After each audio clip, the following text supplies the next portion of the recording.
Hello, everyone. Greetings and salutations. How's everybody doing? Everybody doing good? Yippee! Are you alive? Are you awake? Are you spry? Are you sprightly? Hydrate and posture check. I just did that.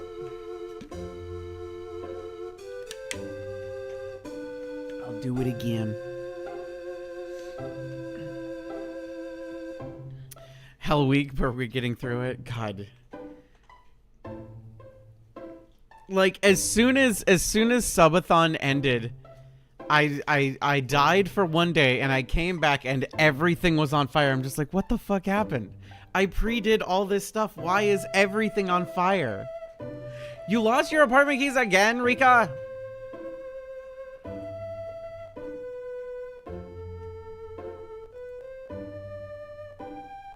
Rika!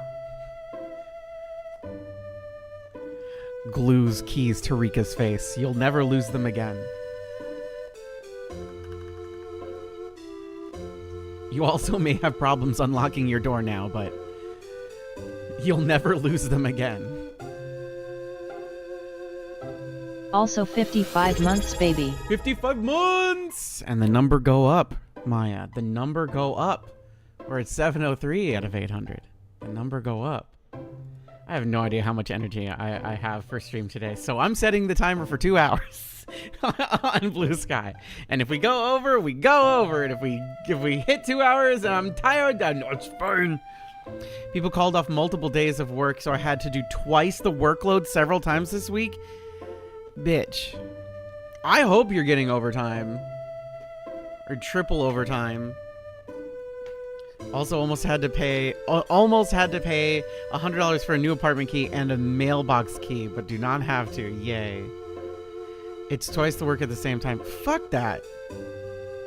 I will now work half as much every day.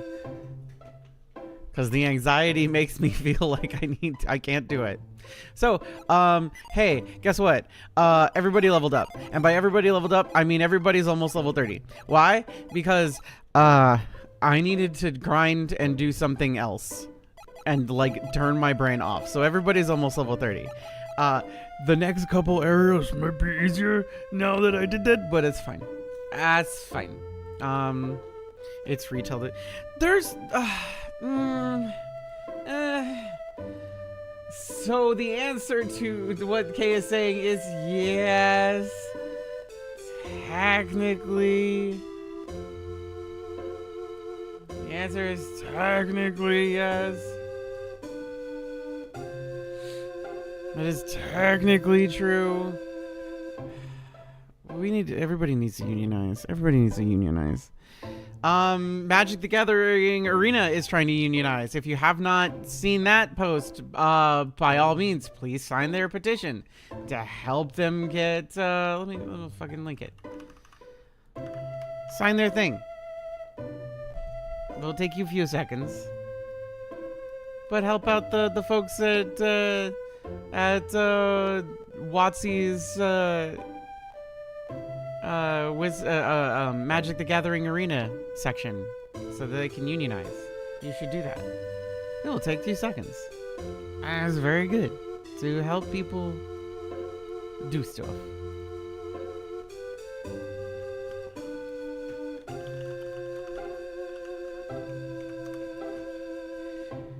Kdin is totally not just getting up the Jin guide now. Shut up. Everything's fine. Nope, this is the one I hated. I didn't like that one. I like this one. This one's got numbers. I like numbers. I think that's yes. Good. I need the map. Golden Sun, the map. What map? Map. Yeah. Is this the one I liked? Nope, that's the one I did not like. Is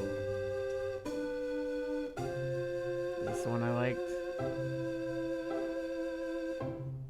Where's the better map? I definitely saw a better map. I was about to search map in the map window where all the maps and stuff are, and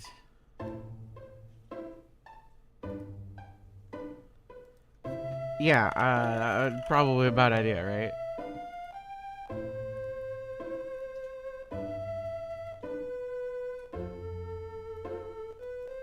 Oh no, this is right. This is the one I liked. This is the one I liked. Where am I looking?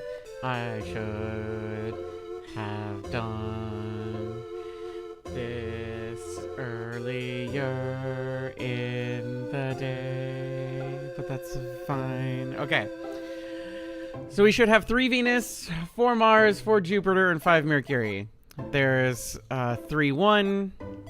There's 5 3 and 4 4. So we're on path. We got it all. We do got it all. So our next one should be at the Gombaba Catacomb, which is after we learn Cyclone.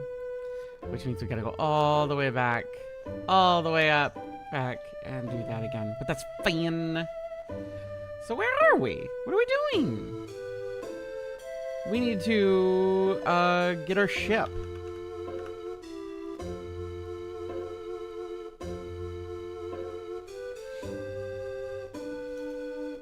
We need to get our ship. I believe that's where we were. Yeah, we need to get our ship. Hello, everyone. How is everybody doing? I hope everybody's doing okay. I hope this week has treated you well, and if it hasn't, I hope you get to have a rest at some point. Everybody, spot the important character. Everybody spot the important character on the screen. Much like Ray just said, we're playing Dora the Explorer. Where's the important character? Where's the important character? The old man? I don't know. He looks like a regular old man. Bald man at the bottom. The bald man at the bottom. Do you think it's the bald man at the bottom? How about this brightly haired, very pale character with red eyes? Do you think it's this character? Input your guesses now.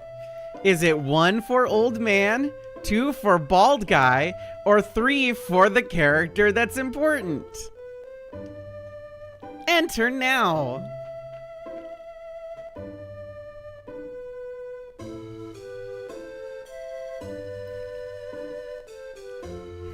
You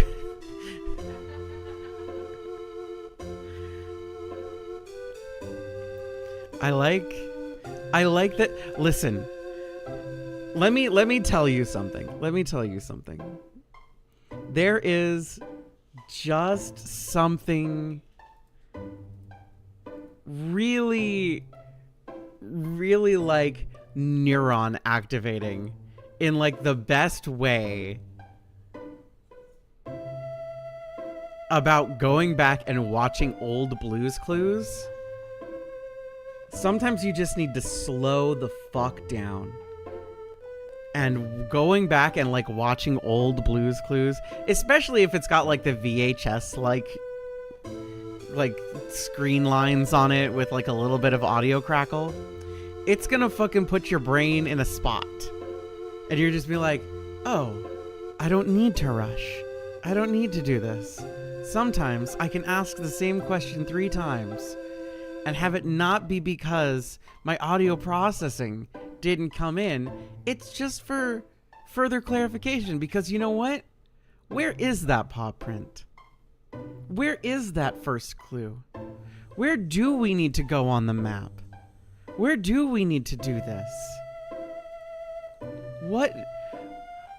Does Diego need to go? Diego go? We'll find out. I don't know. There was something really special about like a lot of the shows for kids at that time being so slow and methodical. There's a lot of fucking shows for kids right now that are like fucking, especially YouTube shit. It's just like, here's everything you need to know in like 10 seconds. Magical explosions. It's like, Jesus Christ, too much. Oh my God. I am overwhelmed. Anyway, it was 3. Have you by chance seen a girl named Minardi? Yes, we have. Do you have any? Is there? You have? And you're telling me that my sister is dead? Yeah. If you continue these lies, I might take it upon myself to shut you up. Get out of my sight. Okay, well, where could Minardi have gone? Where are you, my sister? Let's just... We were honest. F in the chat. Sorry. Whoopsie doozies. That's not my problem. That's your problem now.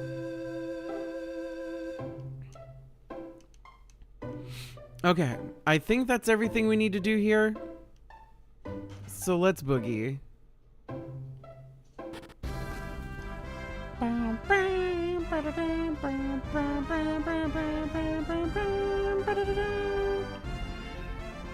I love her. I hope she's able to find her sister eventually. You know what? Me too. Everything's great. What do we need to do here? Where do we need to go? Where do we need to head off to? We need to go... Where do we need to go? Where are we going?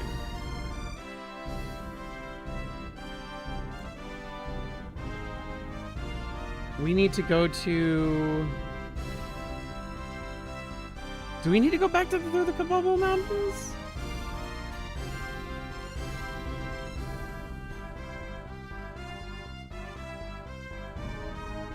We did that already.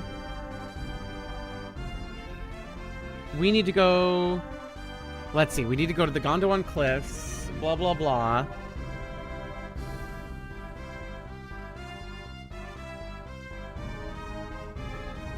Right. Okay. So Mayor's house. Mayor's house. Mayor's house. I don't know why I did all that. Mayor's house. The whole point of those shit shows. Yeah. She's dead. Sorry. Is to get them hooked on overstimulated and makes it so it's so fucking frustrating. Anyway, here we are. Felix, you're back. And you brought Piers with you. Oh, Piers. Right, it was this voice. We gave him something a little bit more lower. Piers, I must apologize for the trouble we've caused you. I'm sorry we've lost your jewel. Don't be. Everything worked out for the best. Piers, you said you were going to go to Gondwan. Did you make it? Yes, in fact, we have just returned. And your jewel? You actually got it back from the Kibombo. Incredible. I was able to recover it with the help of Felix and his friends. That's wonderful. I'm so relieved. I was worried that you might never get it back. Hi, Monica. That's why we came back. To let you know that we've recovered it. Worry no more. Oh, shit. So, 2 things happened this week. Wisp and I started watching old Zoid's Chaotic Century, not Zoid's New Century. And, like, we're watching it, and Wisp's just like, I don't remember this at all. I'm just like, here comes this old man. It's like, I don't remember him at all. His voice will sound like this. 2 seconds later, his voice chimed up, and he sounded fucking just like it. And I was just like, I fucking have such a good goddamn memory for this fucking random-ass bullshit. And the second thing is Wisp and I took a moment to sit back, relax, and watch a movie, which we haven't sat back and just watched a movie in quite some time. And you know what we watched? You know what epic cinema we sat down, we engrossed ourselves in the world of? We watched Kraven the Hunter. It was fucking bad. It was real fucking bad. It was so bad. It was so bad. That said, Chameleon, fucking very like not that you guys don't give a fuck about this shit. I'm gonna tell you right now, you don't care. You're not gonna watch it, and it's fine. You don't need to. I think there were a couple key moments that everybody had some like there were definitely like people who were acting really well. There was like, is it as bad as Madam Web is the worst fucking dog shit I've seen in a long time. And I mean that. And it needs to be buried. That shit needs to never see the light of day. We need to put, you know how we uncovered all of those Atari cartridges for E.T. in Arizona? We need to put all of Madam Web in there. We'll just replace it with something else and we'll pave over it. Okay? I don't like paving over nature. That's a hole we should pave over. That's it. Irredeemably bad, Madam Web. Kraven the Hunter had some fun moments. A lot of weird fucking choices. And boy, did they fucking cram it full of fucking like, we gotta use as many Spider-Man related characters in here as fucking possible. Here's the Rhino. Here's Kraven. Here's Chameleon. Here's all these fucking characters. Out of fucking nowhere. Kraven's actor, who you may or may not know, is the actor for Kick-Ass from the two Kick-Ass movies. He was also Quicksilver in the MCU that they killed. Because that makes sense for him to get shot. Quicksilver, one of the fastest speedsters in the entire fucking universe of any universe. Very few. Yeah, Aaron Taylor Johnson. Yes, that is correct. Did a pretty decent job. Like, you can only do so much with bad writing, but I think he did an okay job. He was ripped to hell and back, but he wasn't, like, absurdly ripped. And maybe this is just because they decided to do origin story for Kraven the Hunter, which feels weird anyway. But my brain's just like, man, he's really fucking skinny for fucking Kraven the Hunter. Like, where's the meat? Kraven the Hunter is all meat. He's so meat. That's a wide ass man. And they're just like, what if Kraven the twinkish hunter? And he's not bad. He does a good job. But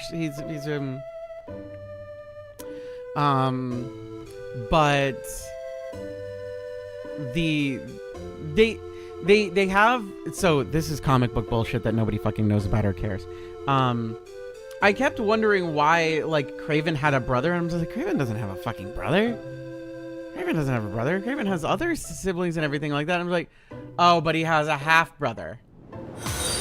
That's right, Kraven has a half-brother. Pharoenix, thank you for the follow. Welcome to me rambling about Kraven the Hunter because we watched it for some reason. But it's like, oh, right, he does have a half-brother. Kraven does have a half-brother, and I was like, oh, that's what they're getting to. But it doesn't, like, they don't announce that he's, like, a bastard son of Kraven's dad until, like, 3/4 of the way through the movie. And I'm just like, oh, right, that's right. So then that explains why they've been doing the mimicry thing, because that's the Chameleon's nonsense. And then at the end of the movie, they do probably one of the most, like, comic book movie accurate adaptations visually of a character for the Chameleon. And it's really fucking weird because Kraven doesn't get his fucking trademark fucking outfit until after that scene where we see probably the most comic book accurate thing ever for a character, and it's fucking the Chameleon of all fucking things. It's really good. It's like that fucking thing. I was just like, oh, that's actually pretty fucking. Hold on, let me see. Let me see if I can find a picture of him. Let me see if I can find a picture of him. Oh my god. Yeah. Okay. Cool. So like, this is a really bad screenshot. So let me show you the chameleon. Here is the chameleon. Here's the chameleon in the comic books. There's the chameleon. And then here's what they did to him in the movie. Like, that's pretty good. That's pretty fucking good, right? Like, it's pretty good. All things considered. You look at that and like, oh, that's the fucking chameleon, right? Like, it's not gonna be like, oh my god, who is that? It's fucking, this is a chameleon. Yeah, the eye holes are a little weird, but like, that's also like, I mean,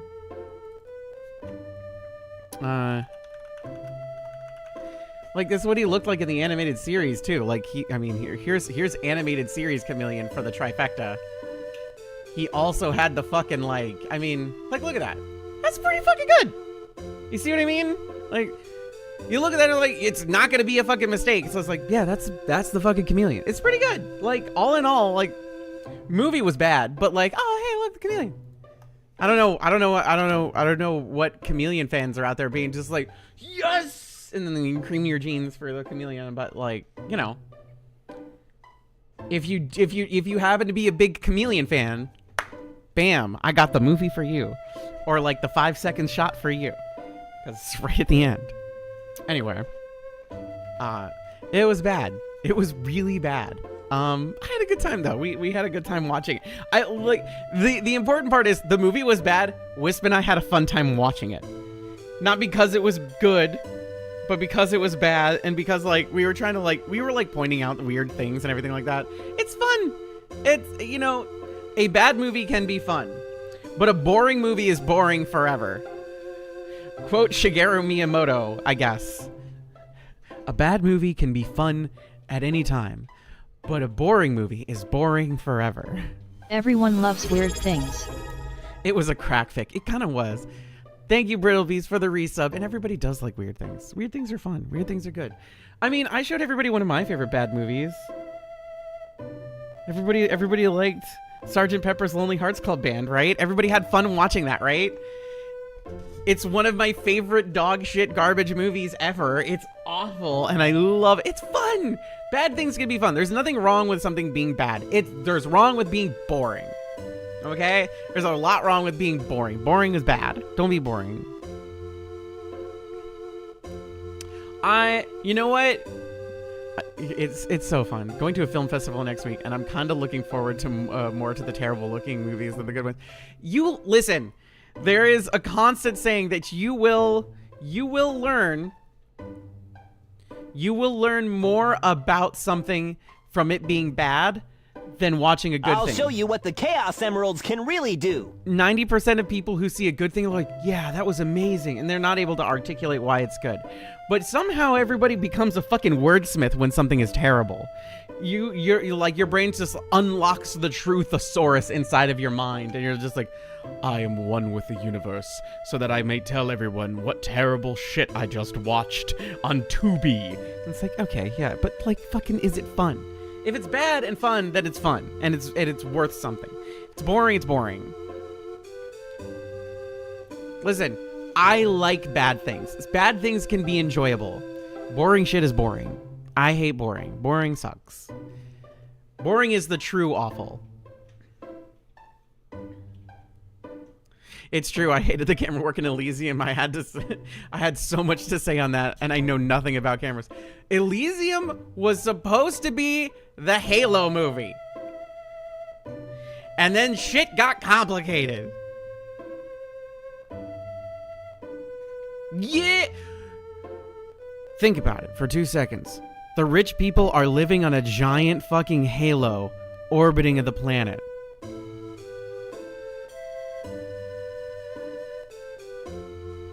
They did all the preliminary shit for that, and they're like, fuck, we gotta use this. What are we gonna do with that?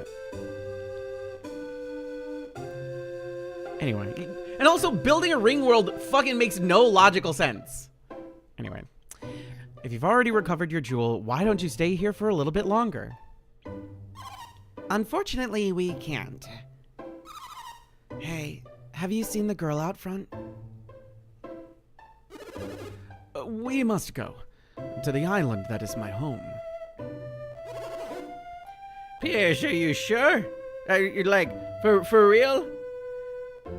Listen, like, I know we were making jokes about him being like super into werewolf, you know, hot werewolf gilf earlier, but like, the reality of Kdin being an archaeologist, basically, to ancient cultures, and getting to, one, see one in person that he had only heard about in books, and interact with the people there, and then two, immediately get to go to a second one.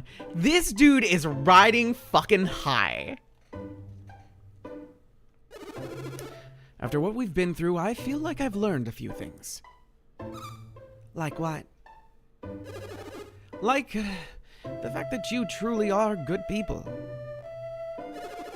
And that you have gone to great lengths for no other reason than to help those in need. I've come to realize that I, too, must do something to help where I can. Pierce. I have made my decision. And the sooner we depart, the better. Right, Kdin? Oh, give me 3 seconds. Give me like 3 seconds in the other room. Yes! Okay, I'm normal now. We shall set sail, Felix, to my ship, to the Eastern Sea. Do you truly mean to leave so soon, Piers? I have yet again have a reason to visit your town, but yes, I must go. You seem quite busy. It's their youth that allows them to be so busy, and also I'm here. Riding high! We're like double shot adrenaline espresso. I'm like rocking it. But we'll be back, I promise. Maybe we'll be able to visit at a leisurely pace. I'd like that. Who the fuck are you? So would I. Everyone get schlorped. Welcome back, everybody. Okay, now that we have had this conversation, we should be able to get... Felix, wait. I believe I promised you a reward for helping with the boat, didn't I? Yup. Imagine, you came all this way to put us at ease, and I totally forget to give this to you. Regardless, I told you that I would reward you when the boat was fixed. That may take quite a while now, it seems. That being the case, I'd like to give you that reward now. We can't accept it now, though, can we, Jenna? Shut the fuck up, Sheba. We're fucking taking this. Nonsense. Misfortune or no, I promise. A promise is a promise. Felix got the cyclone chip. I'm glad that I was able to give you your gift before you left. Your travels seem to take you from danger into greater danger. Please be careful. Thank you, what Mr. good Mayor. does fixing a boat do him when the town soon won't have any piers? Ba-dum-bum. Felix. He just called you Felix, didn't he? Why didn't I see it before? You are Felix. Then Minardi should be somewhere around here too, and yet... Wait, didn't you tell me my sister was dead? You won't ever see Minardi or Satoros again. Isaac killed them. Sheba, shut the fuck up. Oh my god. They're probably at the bottom of the sea now. Sheba, quiet! What the fuck? What the fuck? Huh. I heard that, you wretched little thing. Can it be true? Is my sister dead? A little bit. I can't believe it. No one has the power to defeat Satoros and my sister. Yeah, well, she's fucking feed the fishes now. Sucks to suck, I guess. Maybe she shouldn't have been such a bitch. Anyway, we gotta go. Deuces. Sheba out. Yet you all avoid my gaze, and that look on your faces, it is true. Who is this Isaac? We don't know him. Never heard of him. What? You feign ignorance? How would you protect him from my fury? Never mind. I believe I've heard some rumor of a traveler called Isaac lately. Is this Isaac the same one they were probably speaking of? Is he pursuing you? If that is the case, then this Isaac should show up here sooner or later. How do you know it wasn't Felix who defeated your sister? That was probably really stupid of me to just blurt out and say. Let me just backpedal that immediately. I'm old and don't know what I'm saying. Hee-hoo-ha. What do you take me for? I'm a warrior like my sister. I can gauge a man's strength at a single glance. You're only level 30. Even if you doubled Felix's power, level 60, he would still be no match for my sister, even though Isaac beat her at level 38. And besides, I doubt Felix could find it himself to betray my sister. He knows that the lives of those he holds dear would hang in the balance. But I must congratulate you on your success at both the Venus and Mercury Lighthouse. Yawn. Although your success there now prevents us from returning to the Western Sea. You would have failed, of course, had we not researched how to climb those lighthouses. Oh, didn't Minardi tell you? Regardless, Isaac won't be getting in my way. You will have to find your own way to the Western Sea. And if you make the journey, you'll have to light the Jupiter on Jupiter on your own, bitch, whatever. Fuck you! Reading is hard. We have our own work to do, and the number one on that list is taking care of Isaac. Are we clear on this, Felix? Yup, that's sure. Aren't you an obedient boy? If you're worried you can't get it done, well, we can help you a bit. No, thank you. I believe we'll just find Jupiter Lighthouse on our own. If it's all the same, don't worry. You go ahead and kill someone who's not us. Someone else entirely. Someone far, far away from right here. I see. Just don't let us down. We're going to find that Isaac. I'm going to find this Isaac. And I swear that the last thing he will see will be Karst avenging the death of her dear sister. Wow, and I thought Satoros and Minardi had issues. Fuck! Sheba! At least wait until she's out of earshot. We shouldn't take Karst too lightly. Wait a moment. Karst did say we, didn't she? Yes, Satoros and Minardi traveled as a pair. Perhaps she has a partner as well. You know, like Jesse and James, and then Butch and Cassidy. You know, those Team Rocket members be hanging out all the time. We ought to warn Isaac that Karst is after him because of my stupid big fucking mouth, but whatever, who gives a shit? Fuck Isaac. Maybe we should try to find him first.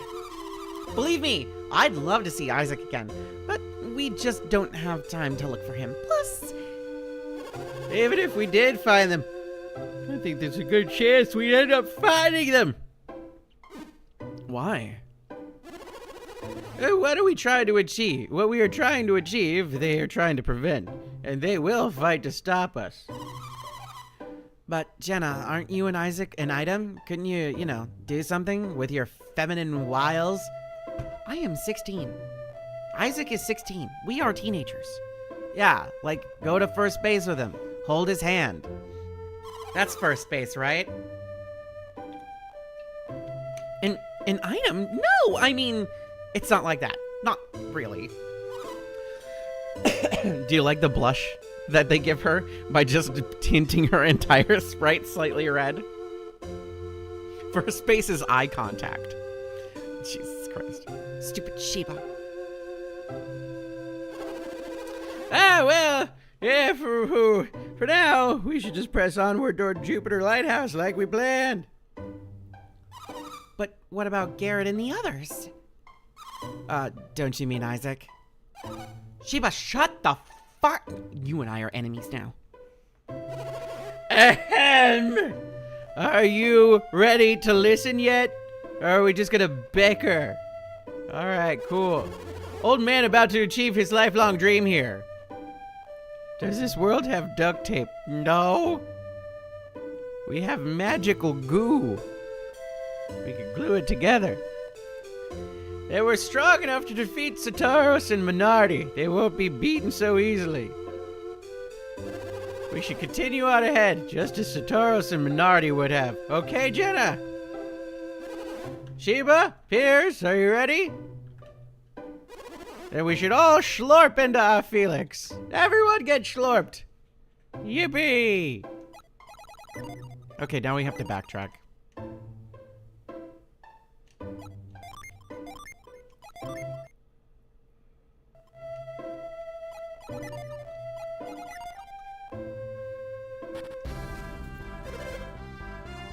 Hey, wait a minute. What? Who are you? You were talking about Isaac, weren't you? Don't play dumb. We all heard you. Yeah, we know Isaac. What about him? Why don't you tell us where we can find him? Why don't you shove it up your butthole, losers? Isaac took good care of us when we were involved, and we'd like to thank him. Yeah, well, I'm afraid I don't know where you could find Isaac right now. But have you tried checking, your butthole? Oh, is that so? Well, I guess we'll just have to give you the reward we planned for him. You got a grudge against Isaac, and you're going to take it out on us, huh? Oh yeah, you could call it a grudge. A serious grudge. But don't worry, we're just gonna give you a little sample of what we planned for him. Do you remember the 3 fucking bandits? Do you remember their stupidness? Yeah, well, yeah.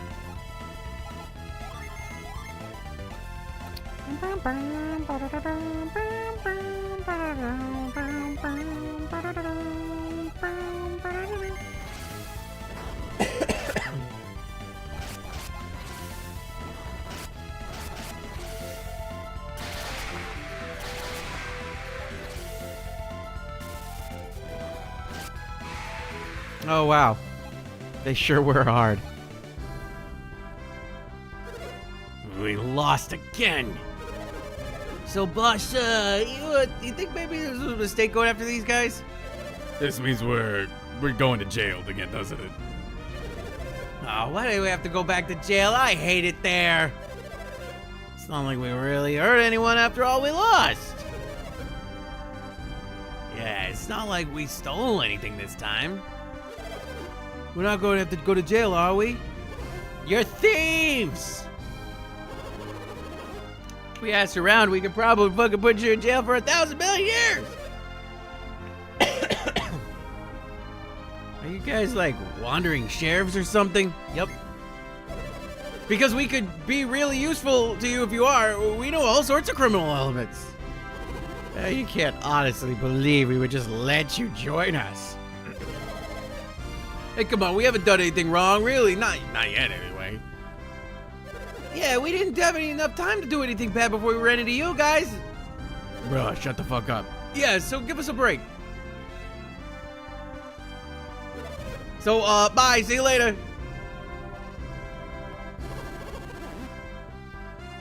We just need to, we don't need to go to jail. You stopped us from doing crime. It's pre-crime, baby. Will you promise to stop following Isaac and try to get revenge on him? Anyway, let's just... Yippee! We got golden boots. We gave the golden boots to Jenna because our fucking inventory is full. God damn it, I forgot to fix that.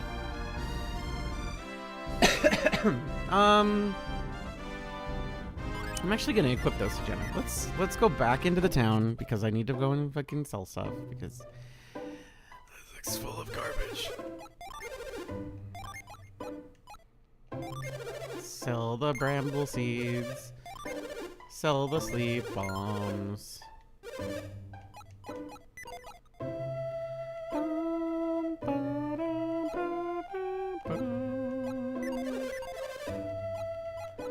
All right. That's fine.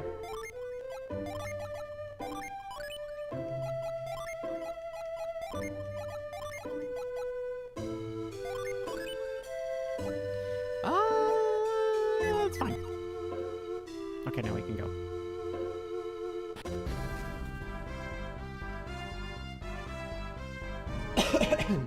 And I know we just came from there not many days ago. But now we need to do double back entirely.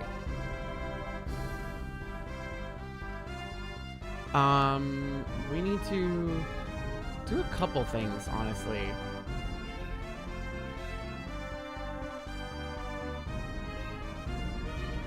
Oh God, do we really gotta go all the way? We do. We gotta. Hey, we gotta do some wild shenanigans. We gotta cross the entire everything. But luckily, I over leveled, as I tend to do, which means that nothing should really get in our way. Is it easier to get the boat and go around? I guess it would be easier to get the boat, right? I guess it would be easier to get the boat.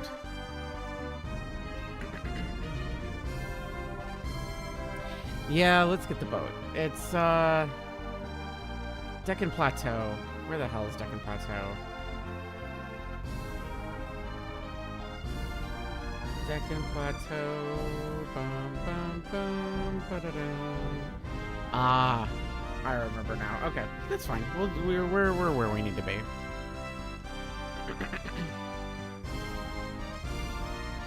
I know there's a beach next to it. We'll at least get closer. I'll put it that way. We'll definitely at least get closer.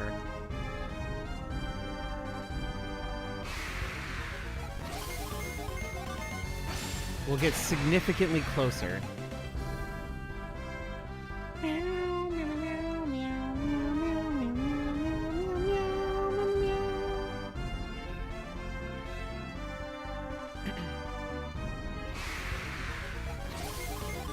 So yesterday I had like probably the worst bad headspace day I've had in a while. And do you know what cured the bad headspace? Boat! Not Kraven the Hunter. Good God. No. Goodness.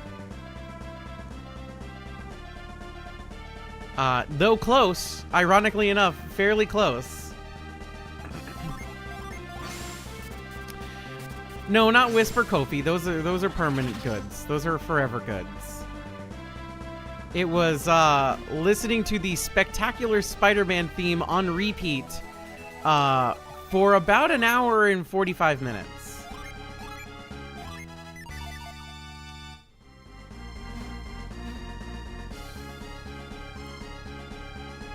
It's also why the video, the Packs and Facts video from yesterday had the remake of the 8-bit remake of that song under the video, because it's just like, you know what, fuck it, we're doing it. At last I'm back on my ship. Finally I can return to my beloved Lemuria. Wait there a moment. To set sail, we must go down to the power chamber below decks. Let's head down. No. I want to head up. I want to go to a crow's nest. Yippee. I think Spectacular Spider-Man's show easily ranked up there with the 90s animated series for me. Spectacular Spider-Man might actually beat it, but nostalgia says that the 90s Spider-Man cartoon was just so fucking good. It also got to do more because it had a longer run. But Yeah, Spectacular Spider-Man, just fucking crazy good. It's crazy good.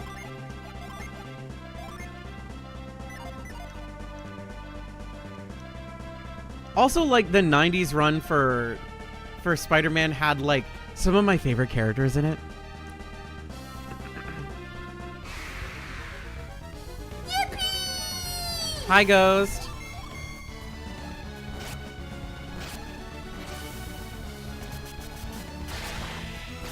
I think the closest thing we got to...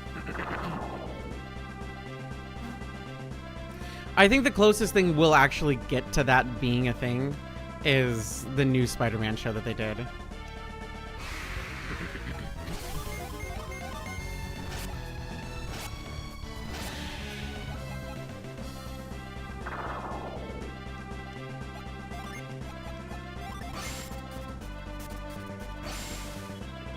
I've been thinking about going back and rewatching some old shows. I want to rewatch Gargoyles. I really like Gargoyles.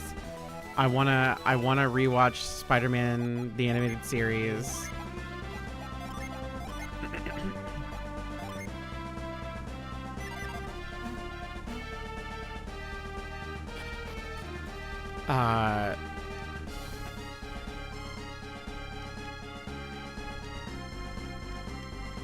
BTAS is just good. BTAS is also just like a really good show. There's so many fucking squibs.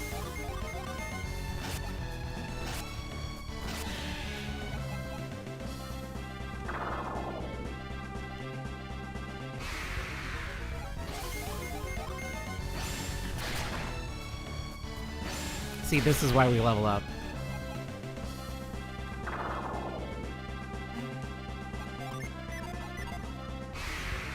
Kind of the best part of BTAS personally is how connected it is to everything like that, because you had Superman the animated series, which it's connected to, and then we had, you know, Justice League, and then Batman Beyond, and then Justice League Unlimited.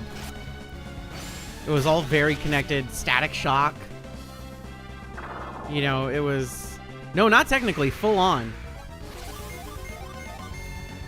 straight up full on.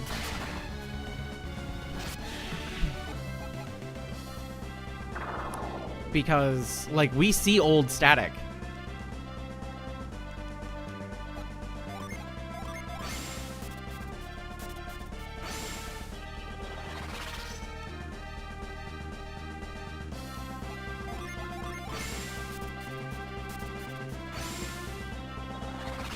I tried rewatching Gargoyles recently and made it to them time traveling or something, and I just fell off.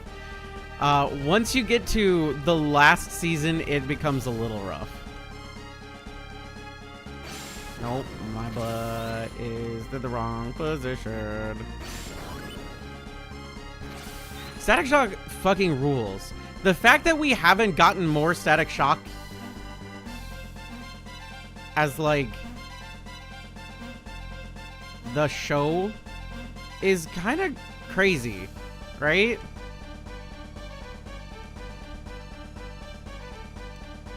I need to get up there, right?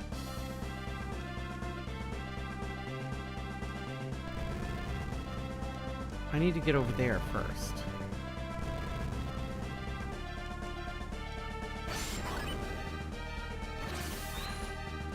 Well, Warner Brother would have to pay the original creator more money. Don't they own it? I'm pretty sure they just own it outright at this point.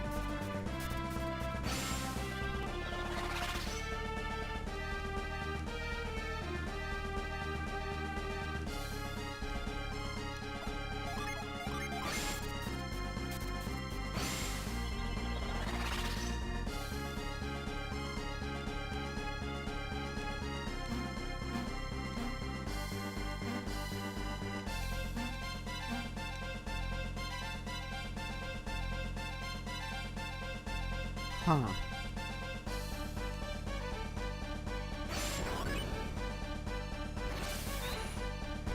What am I doing wrong here?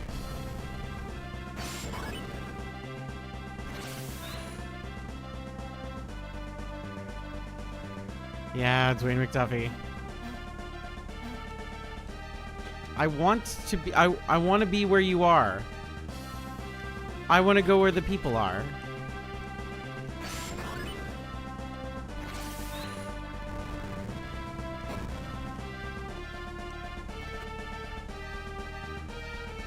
I want to go where the squid is.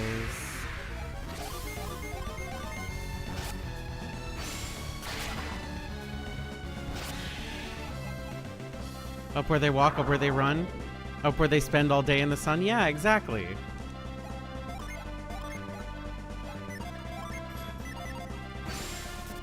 I think there's one good character in that movie. I think there is a solid singular good character in that movie.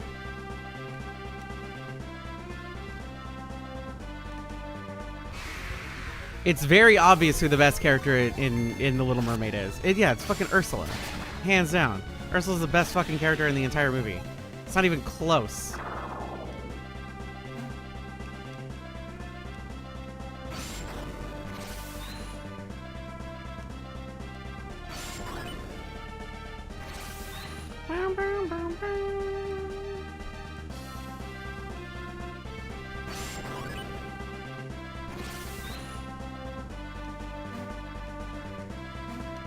Oh my god, do I just not remember this? Is there a map for the, fucking thing? I literally loved her. She was so good. Oh, coincidentally, Flotsam and Jetsam, they're fine. They're fine. They're okay.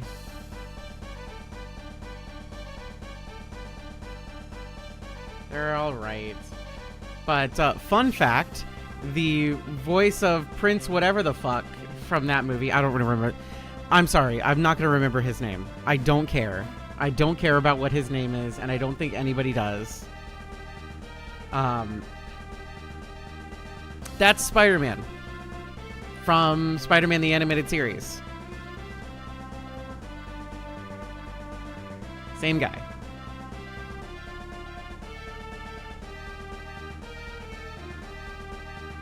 Okay, yeah, and the dog. I forgot about the dog, but like I feel like that's obvious. Everybody knows to love the dog, right?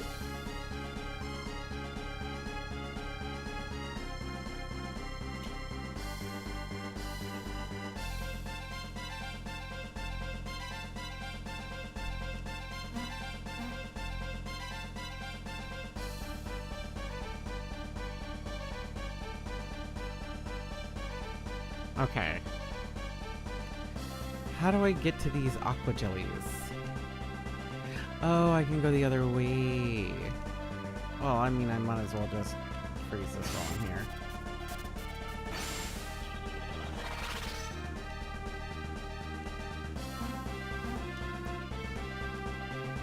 Totally missed the other fucking ladder.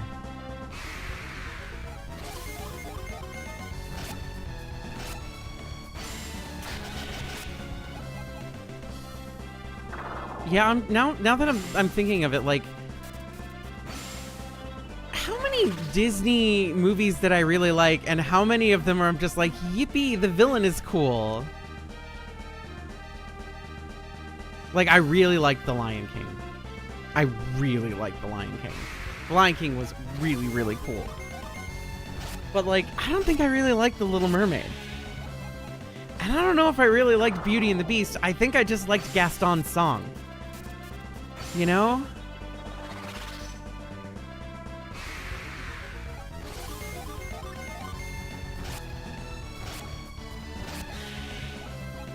And then did I like Aladdin? Or did I just like Friend Like Me and Robin Williams?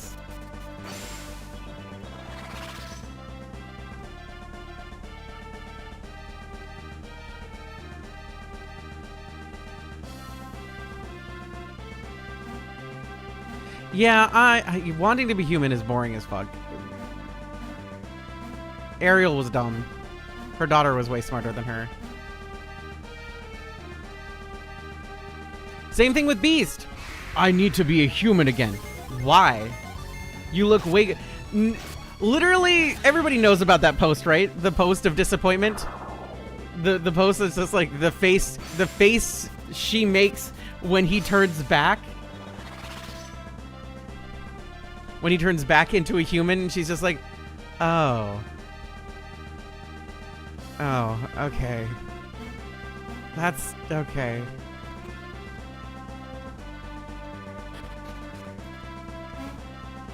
She's just like, all right. Hold on, like,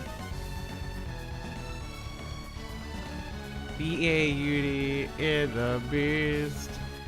Bell face after beast human.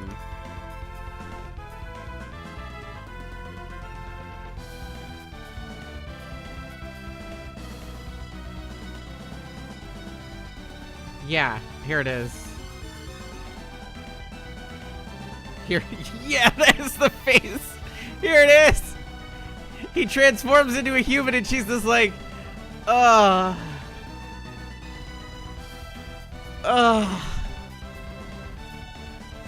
made a mistake. Whoops.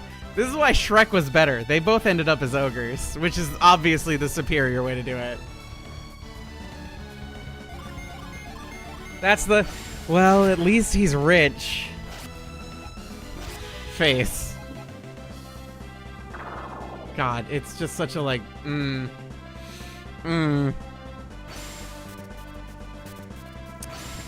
Oh, God.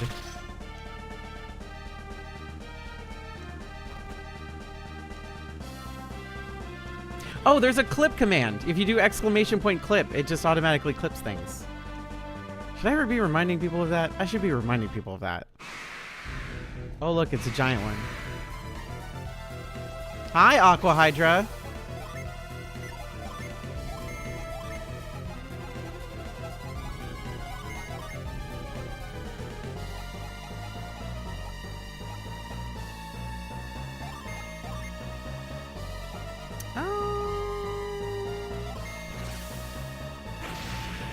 Get shit on. I like that the mages are so fast in this game. Like, the general spellcasters are just, like, so damn quick. Yeah, but here's the thing. Okay, so human Shrek had a big dick according to those reactions from those ladies. Comma, also, however, possibly their husbands or people they've seen before just had small ones, and his was the biggest they had. His was the biggest they'd seen so far.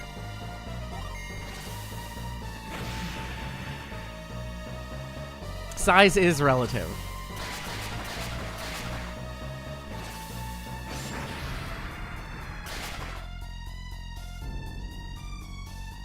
And yeah, we don't have a regular confirmation on regular Shrek. Do we get context? I'm not Googling what size is Shrek's dick. I'm not fucking adding that to my fucking thing. Somebody else has to do that. I'm not doing it. Okay? Alright, Wisp is doing it. Finally. Finally, Wisp is the one Googling the thing that we should be fucking searching. Usually it's my ass. Listen, my search history is already fucking weird enough as is.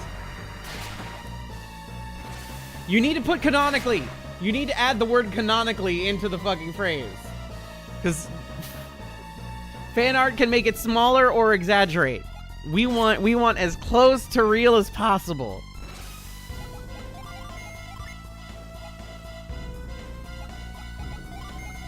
I need lore accurate information, otherwise it's worthless. There's a 4-year-old post with a 1-month-old reply. Is this Reddit? Are you on Reddit? Yeah, of course it's Reddit. Of course it's fucking Reddit. I hope Shrek and SpongeBob's baby is very healthy. I thought it was it Shrek and SpongeBob? I thought it was Shrek and Shadow.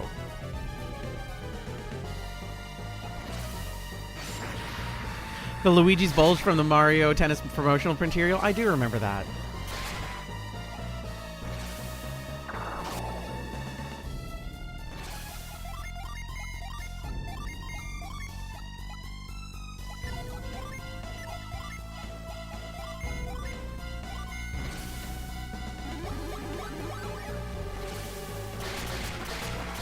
This thing should be almost dead.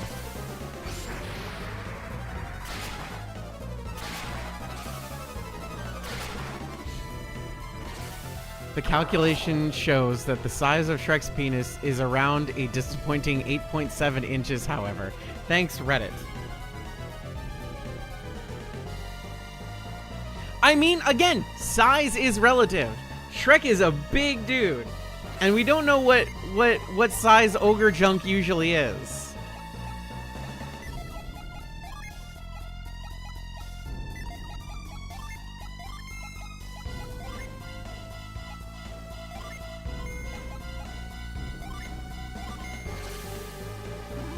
It's usually like an onion.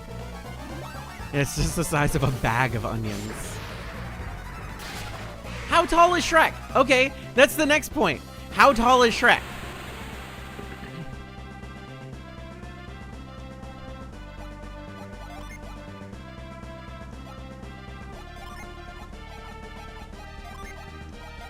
I hate that this is what's happening. What has my life become?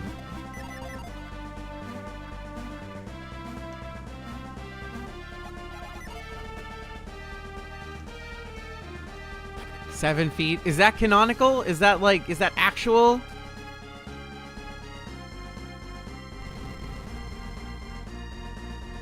About 7 feet. Wow, that's my second search about his size and not the first. Best way to get you into math. A proportional size of Shrek dick to Shrek height. How big are his feet? Because apparently it's correlative to feet size. Big feet, big junk. I feel like that's the best way to find out, right? Alright, we put the orb in the hole. This was absolutely the correct first stream to catch. You know, it's not my fault. I didn't do this. It happens all the time, though. How did all these monsters get on board? I could swear I locked the door when I left. It doesn't matter. Once we get the ship moving, I'm sure they'll all jump ship. Okay, now, I must set the black orb in its pedestal.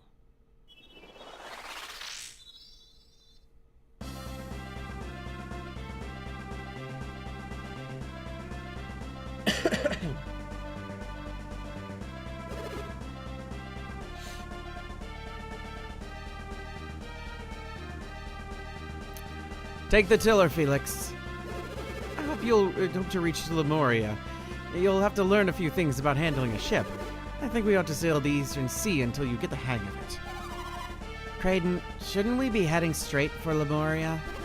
Well, I suppose if we have to learn to sail, it's better to do it sooner rather than later. That's what I wanted to go. Then I want to go to Lalivero. And Tolby. Oh, and Vale. Can we go back to Vale? I think I'm drawing the line at Googling Shrek feet. You've already gone that far. What's an extra 6 or 7 inches? I'd love to see your hometown, Jenna. Shall we? Let's go to Vale. I don't think that's a good idea. Come now, why not? Think about the roads we've traveled to get where we are. I can't. I was never good at geography.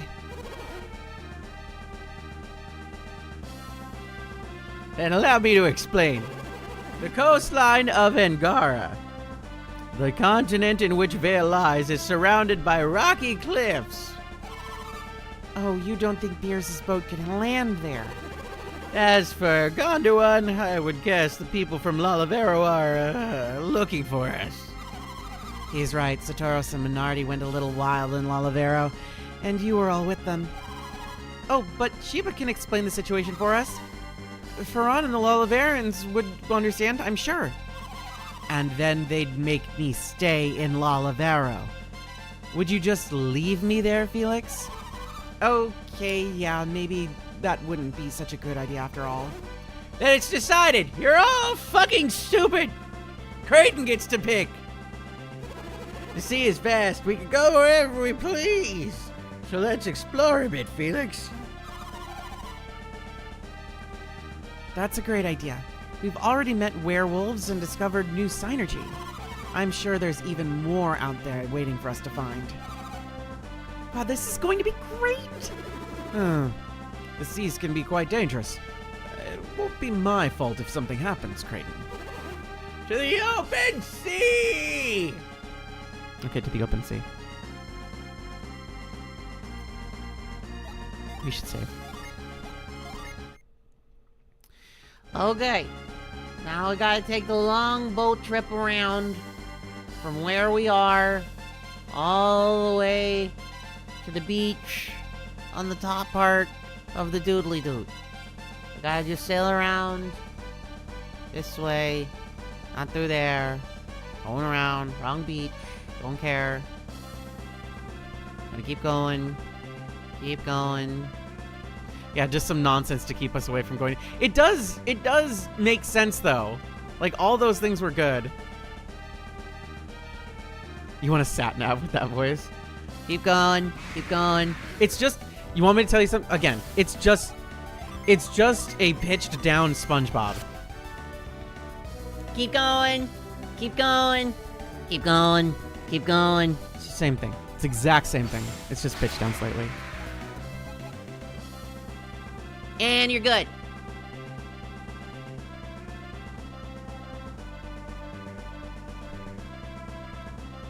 I actually did a voice acting class the other day, and a couple of other voice actors and I were just kind of like shooting the respective shit after everything was all said and done. And we were just kind of just like, oh yeah, blah blah blah, talking about like what got us into stuff, and we were just kind of casually chatting and everything like that. And people were talking about like, yeah, you know, some cartoons, like we're in an era of like things being a little bit more serious with how cartoons and voice acting is done for certain things, this and that and the other thing, etc., etc., etc. And a lot of people were just like, some of them were like in their, no, Cyclone is what we need. We need Cyclone, not Whirlwind. Yes. They were talking about SpongeBob, and they were just like, yeah, God, I wish I could do a voice like Tom Kenny. And I just whipped out the SpongeBob and the laugh, and they're just like, how did you learn how to do that? It's like, I just watched it over and over and over again, and it eventually clicked. There's so many times when people ask me, like, how are you able to do what you do with blah, blah, blah? And I'll be honest, I could teach people how to do stuff. I can definitely sit there and I can definitely teach you. It is a very teachable thing. However, comma, very however, comma, a lot of it is all feeling, baby. Do you have to karate chop your throat like to? So what Tom does is not karate chop. He just kind of holds his hand against his throat and wiggles it up and down. It's the easiest way to get the accurate version of it, but you can do it without it. It's just more consistent and consistent in sound if you do it the other way. So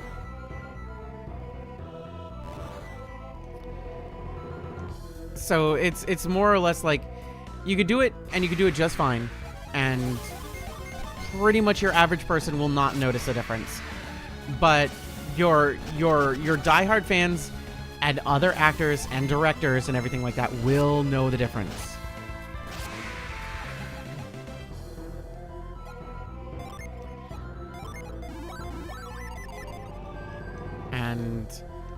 And the truth is that half of the time we're just trying to like impress each other, to like get to a point of just like, look, I mean that's how do I put this? That's kind of the goal in the long run of things. For those of you who have no idea how voice acting works, 90% of it is you need to impress a director and casting director for them to advocate for you. Period. The end. Otherwise, you're not going to get cast in shit. They need to know your ability. They need to know what you can do. They need to know all of this stuff. And if you can't do, then that's it.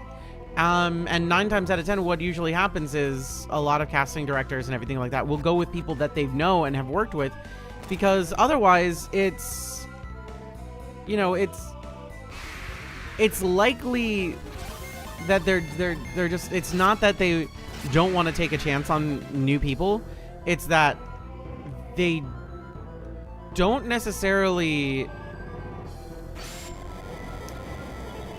have the ability to risk it, because an IP holder or a series producer or something like that will be like, no, this is what we need, and I need consistency, and I need something that you can trust right this second. So it's a lot of why you'll see the same people at the same shows regularly and often, which is fine and normal and cool.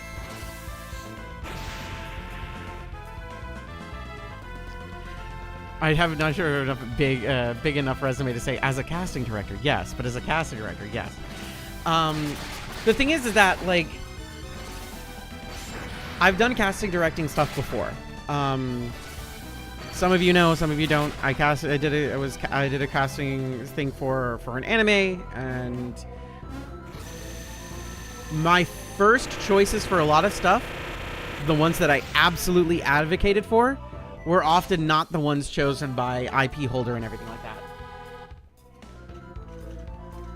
Can I help you?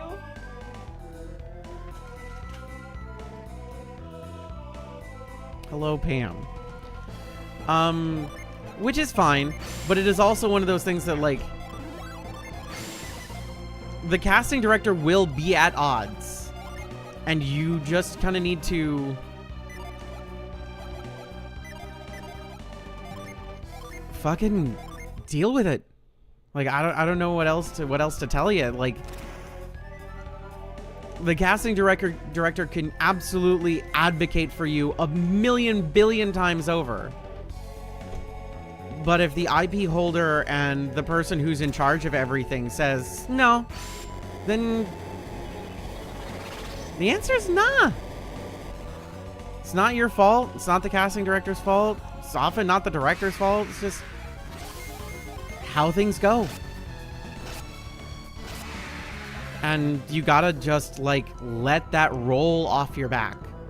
I was talking to a writing friend of mine who's also, like, an artist and everything like that, and I'm just like, there is a fundamental difference between writers and like drawing, painting, you know, etc. artists and voice actors, in that a writer and I'll say traditional artist, because people when they hear artist, they think of one particular thing, so I'll use the word artist, even though all of it's kind of an art and a craft in and of itself. But I digress. There will be a significant amount of time and effort and everything put into writing something or drawing something or painting something and so on and so forth. Voice actors have a different problem. Voice actors have a different problem in that we'll audition for 100 million billion things all at once. Right? And imagine, put it this way, okay? This is the analogy I like using, because most, you know, non-Ace Arrow folks understand this. When it comes to art and writing, you're taking all of your passion for the last year or 2 years of pining and having a crush and absolutely pouring all of your love into one particular passion and love, and you're just like, you're ready to, like, give your whole heart to this person and blah blah blah blah blah, right? Is this reveal? This feels like a reveal situation. Yep. And when somebody says no, it hurts forever. It just stings forever. Like, this is bad, this is garbage, this is awful. because you put the last several years or like a significant amount of time into something. Right?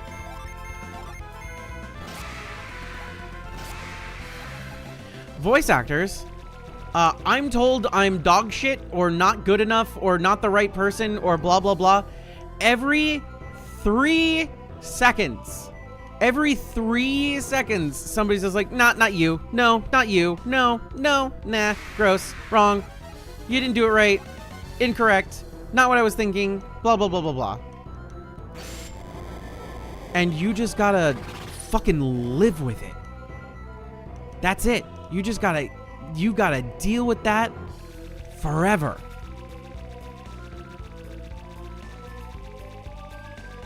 And it's why I don't think acting is for most people. Because imagine getting an audition for something that you absolutely love. Tell me, yeah, performing arts versus productive arts split. It really is that. So, like, somebody name something. Name an IP or something that you truly, absolutely adore and love with all of your heart and soul.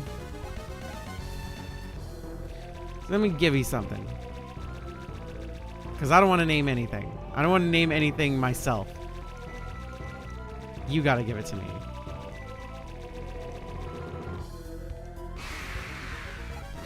This fucking death head has to die. Bananas in pajamas. Okay, something good. Okay, let's say Silent Hill. Silent Hill's a good one. Silent Hill's a good one, okay? So let's say they're making a new Silent Hill, and you get an audition for the new Silent Hill. Okay? You're the biggest fan. You've been following Silent Hill since the first game on the PS1, and you've fallen in love with it 100,000 times over. You even loved Downpour. That's how much you really love Silent Hill and everything that it tries to do. You get the audition in. You see it. You audition. And you get told no. How crushing is that to you?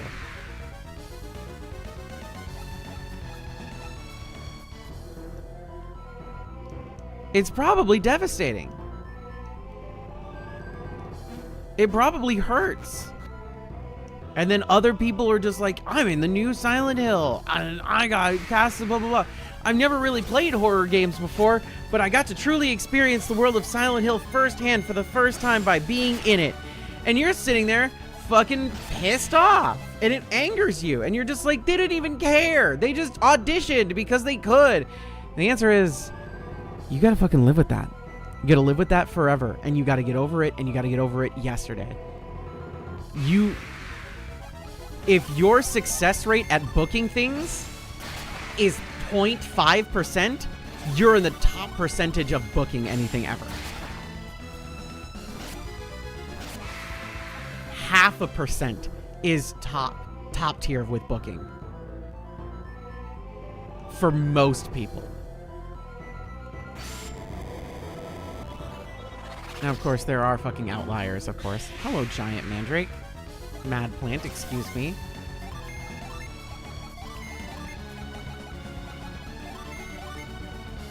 And you just gotta live with that. And there it is. Exactly. My fragile heart could never. And I think that's true for a lot of people, and that's fine. And that's fine. It's totally fine. It sounds hard. I love acting, but I had one Whiplash-esque drama teacher as a kid that was enough for me for performing and other people for dealing with rejection. I admire... You have to get over it. It's one of those things that you either develop the world's thickest skin or you just kind of stop.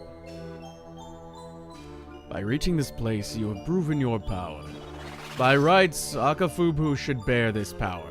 But I shall keep my promise and bestow it upon the one who reaches this place first. I'm grateful for your promise, but I'm worried that we have done Akafubu and the Kabombo a great wrong. Akafubu has not honed his own powers, and the fault lies with him alone. And yet, there is a hint of truth in what you say. And what does this mean that we do? Does this mean we won't receive your magic? As I have said, I will give the power to you. Your concern is misplaced. But I must add some small conditions to our agreement. What kind of conditions? You must not mention this to Akafubu. Akafubu was plainly ill prepared. Was plainly ill prepared for this test. He will lose heart if he hears what you have done. And yet the Kimbombo have need of this ill-prepared leader. If Akafubu ever reaches this place, I shall teach him the magic as well. Promise me that you will not tell Akafubu that you earned this magic. Can you do this? Yeah, sure. And now I shall sleep. Farewell, successor to the witch doctor. We got a bug. The Tomogatharian. That's something we'll need later. There's a surprise tool that'll help us out later. It changes us into a dark mage. And also, like, this isn't in regard to fucking me just doing that goddamn place. So, it's easy to say, oh, I can do a good blah, blah, blah, right? You know, people always fucking do that. People do that constantly. I can do a great, when people meet voice actors, it's like, I can do the voice that you do. It's like, can you? Okay, go ahead. And they'll just mimic a line they heard, right? And part of voice acting is taking a voice to places that it hasn't been before. And that is like, fucking, there are so many people I've met, and, you know, bless them, but people going, I could do a good Mickey Mouse, and they go, haha, and it's like, okay. And they're like, that's it, wasn't it good? And it's like, I mean, the laugh was good, but can you do anything else? Can you make Mickey laugh, like, for real, in your own way? Can you make him cry? Can you have him do Shakespeare? Can you have him wax poetic about something?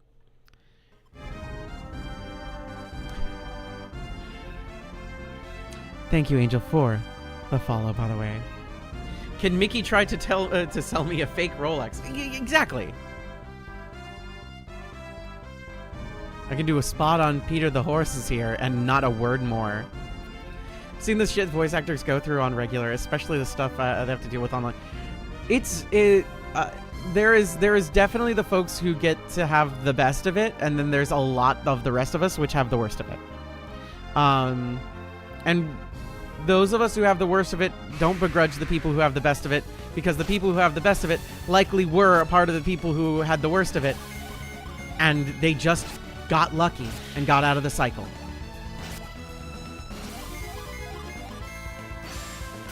It's one thing to do the voice, another thing to play the character. That's exactly right.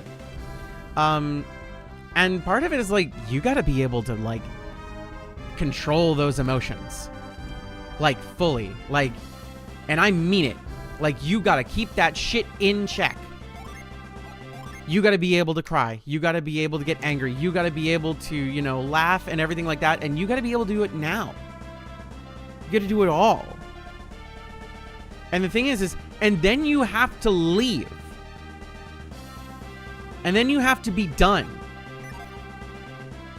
Then you have to be done. Okay? That means that when you leave, let's say you're doing an anime and everything like that, and it starts with everything being super fun, and the end of the session is the character's best friend dies in their arms. And that's the end of the session. In the 2.5 hours of that you doing that stuff, your emotions went from high to low to extremely low, and then it left you there. And then you need to be okay. You need to be able to deal with that. You need to be able to handle that shit. And you do not let that affect you as a person.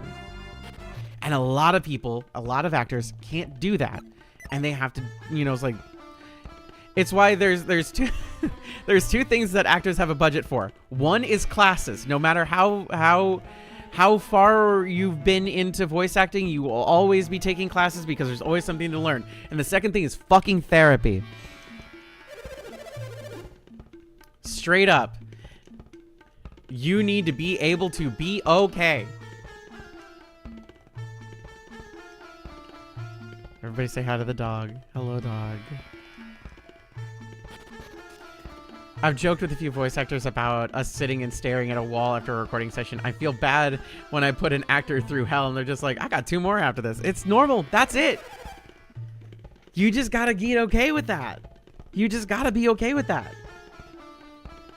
How much of the actual raw emotion do you feel, and is it different from more organic counterparts? You gotta actually, like, in most cases, you gotta fucking go. You gotta be there. In the times where I've had to cry and actually, like, you know, do the whole thing, like the characters crying and feeling the emotion and everything like that, I have fucking openly fucking wept while doing shit. And you gotta keep going. You gotta keep going. Session's not over. You gotta keep going. You're not done.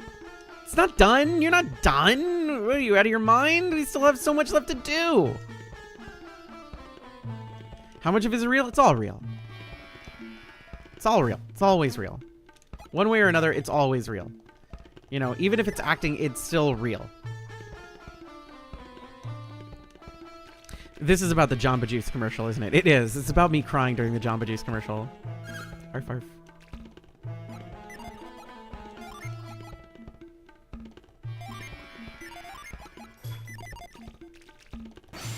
Actually, the Jamba Juice folks were super fucking nice. They were super cool. Doing Jamba Juice that year was really, really good. The water here is so salty. I wish someone would bring me something tasty to drink.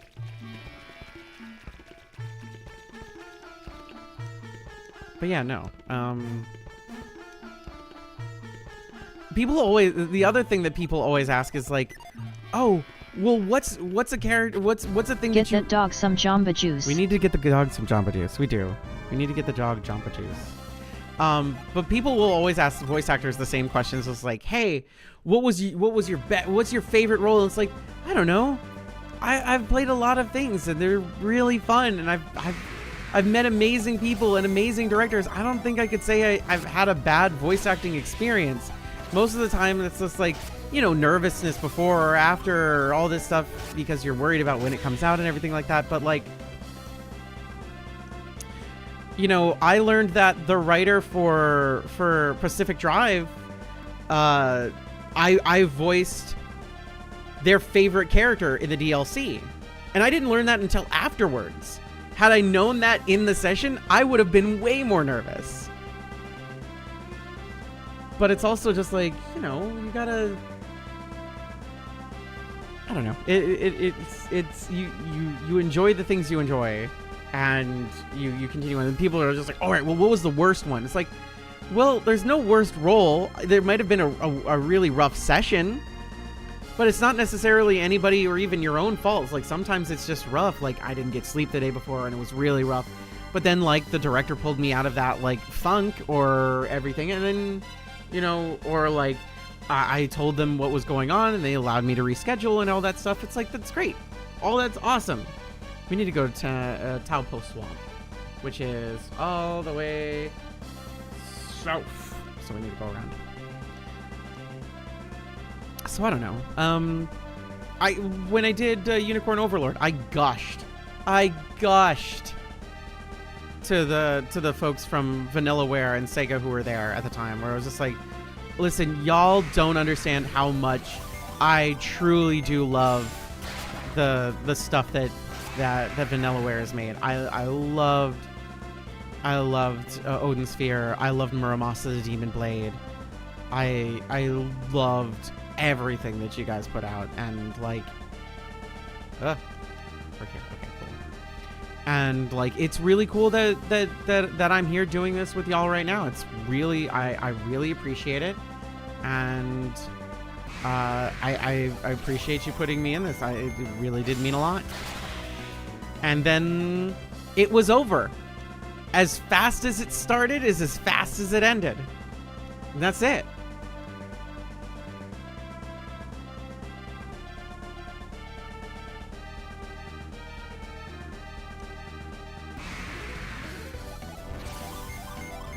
It is why a lot of people really like doing doing anime stuff, and I'd love to do more anime stuff, because like for about 3 months, about 2-3 months, you're living in that space the entire time, and you get to live there for a while, and it's really joyful, and it's really amazing, and it's really fun. But then there's a crash afterwards, because it's over. Unless you get a season 2, but then season 2 is like a year and a half away, or 2 years away, or maybe even further along away. Like, and so it's a whole fucking thing, you know? It's a whole thing.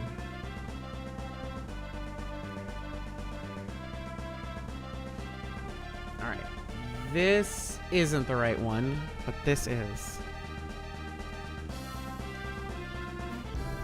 I mean, I actually talked about the day that today in Packs and Facts. Like, I literally talked about that exact session today in the Packs and Facts opening that we did today for, yeah, like con drop.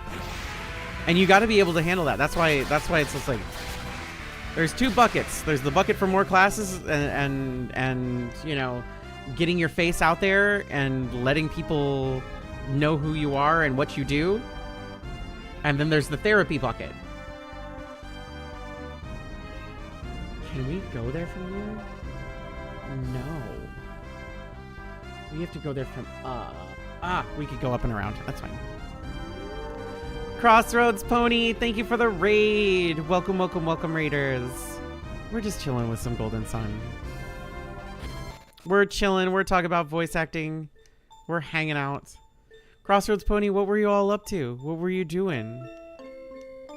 What fun shenanigans were you getting up to?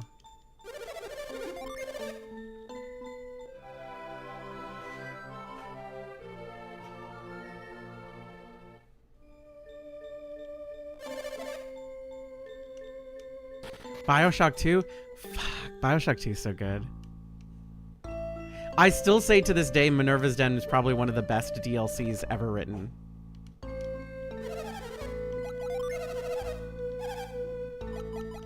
And I don't know if it's even close.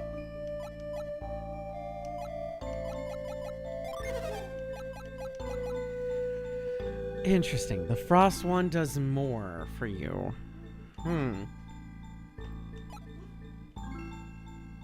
Golden Sun's really good. It's really, really good. It's probably my favorite video game franchise.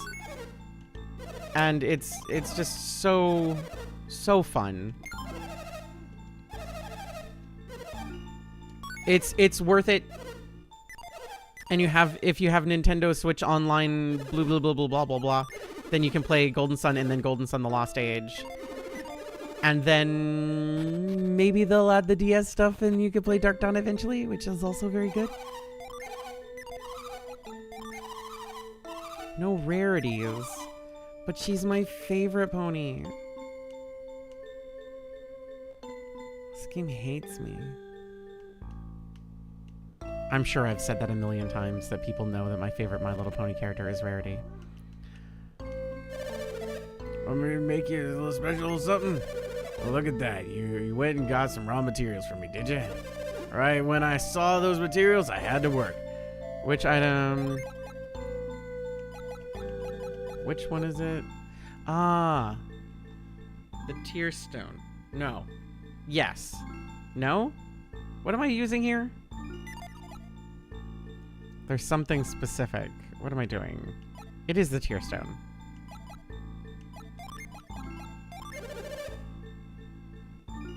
Yes.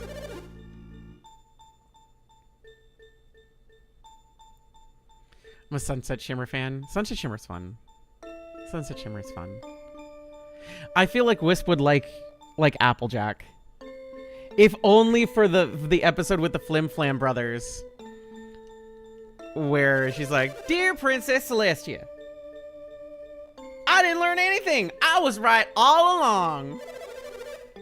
And that fact alone. Like, everybody else was dumb. I'm the smart one. Suck a butt, everybody else. Maybe get good.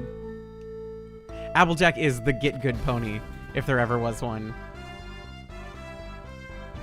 To be fair, she was entirely right. Like, full on. Like, everybody was trying to dissuade her from like, what she was doing, but she was 100% right, and everybody else was wrong, and she stuck to her guns. It was just like, everybody else was stupid, okay? Everybody else was stupid. Oh, I was thinking about this. I was thinking about this earlier. It actually, like, it's something that I missed doing. Fucking Toys R Us went out of goddamn business. But back when I lived in Northern California, currently in Southern California, way before Toys R Us went out of business, there was a Toys R Us near my apartment. And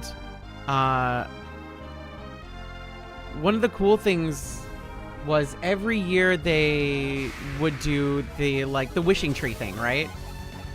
And my Toys R Us that was there was the one that like would have clothes, and they'd have like, you know, bikes, and they'd have, you know, like during that particular month they'd stock on different school supplies and things like that, and they'd have all sorts of stuff, and they'd make deals with neighboring things because it was like a clothing outlet nearby and a few other things, and they're just like, look, you know, if you're buying stuff for the wishing tree thing, you get 10% off all purchases made specifically for this. So I'd go around and I'd pick like 10 or 15 people from the tree, and I'd do my best to.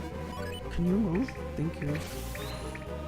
And I'd do that. There was and it was like at the height of My Little Pony, and there was always like a bunch of little kids who are just like, I want these specific My Little Pony characters. Disconnected, didn't it? Yup. Right as I was talking. Okay, we'll wait. We'll wait. We'll wait.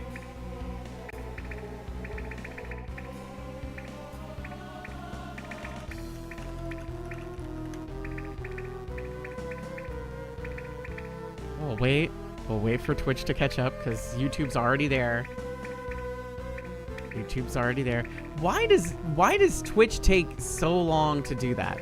Okay, it should be good.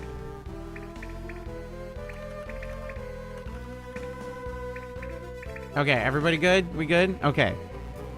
Everybody good? We good? We good? We good? We good? I want to see emojis. Maya typing G in the chat messed me up. Anyway, I think Rika.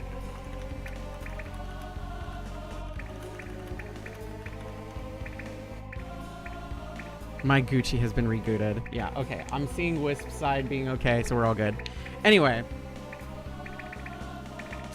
But here's the thing. Since My Little Pony was like super freaking popular at the time, it was impossible for these kids who, one, didn't have money in the first place, and two, didn't have the ability to constantly go to those toy stores, to ever be able to get any of these toys, because a lot of the adults would just, you know, kind of take it and make it so the kids couldn't get it.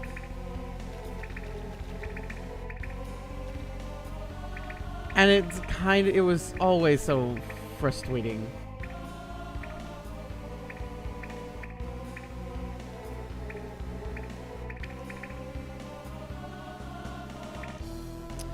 So I'd stock up on stuff because I knew the kids would really want My Little Pony stuff, right? And so I'd stock up on it throughout the year. And I would make sure that all the little kids who asked for My Little Pony stuff would not only get all the school supplies they needed, and like a jacket and socks and like clothes and such, but they'd also get the actual My Little Pony stuff that they wanted. Otherwise, it was fucking impossible. Especially those little grab bag ones. Good God. We gotta hunt for the rare glitter ones. A little child wants this, and you're taking it away from a kid. How dare you? So I would constantly do that stuff.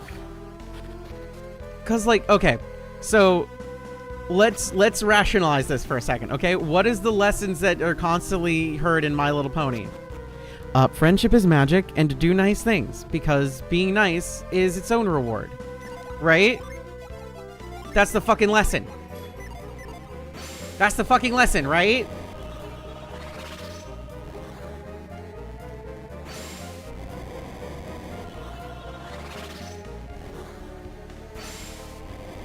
And so a lot of the adults who got into the show learned the lesson of friendship is mine and I am greedy. And it's like, at the end of the day, it is a show for children. Let's just allow the kids to have the stuff. You don't need it.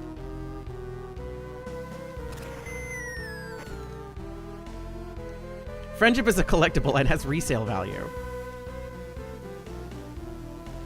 So you know what I had? I had the a friend went to Comic-Con and got me one of the Bumble Hooves like Comic-Con exclusives, right?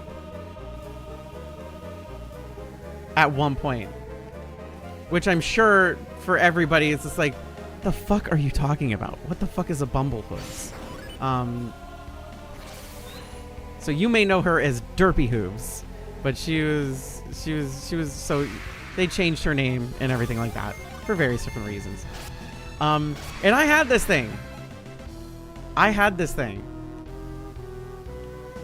And you know what I did with it? I gave it away. I bought the damn thing. I gave the friend the money for it. It was purchased from the friend, and I'm just like, I'm gonna give this away. And then I gave it away.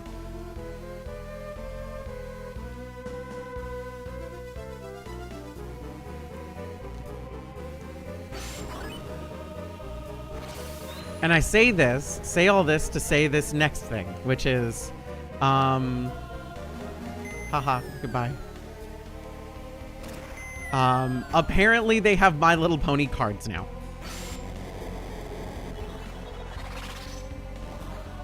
Which I know they had them before, but now it's what, like 15th anniversary of Friendship is Magic. Right? It's like the 15-year anniversary for Friendship is Magic.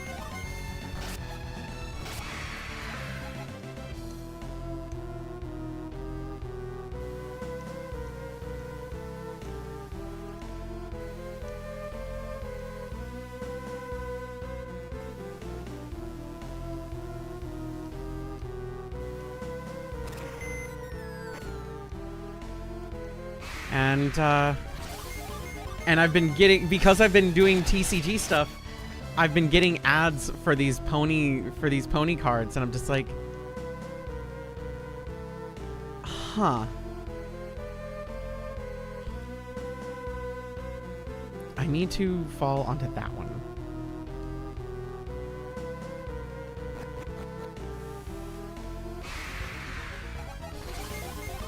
And apparently you can get like a booster box for like $30. And they're like heavily available. Which is cool. But I do have a surprise for folks. Fuck my life. That's not the one I want. That's not the one I wanted. I needed 2 more forward. Does anybody want to know the surprise for Packs and Facts that's coming soon?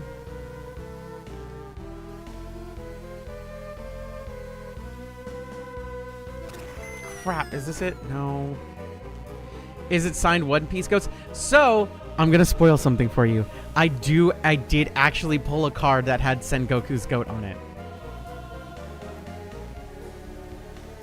Not that anybody gives a shit about my autograph, but if the first person who ever fucking gives a shit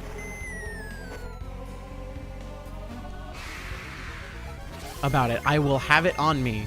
And I'll be just like, here's Sengoku's goat. I'm signing it to you. You can have it for free. First person's just like, oh my god. Because whatever. It's fine.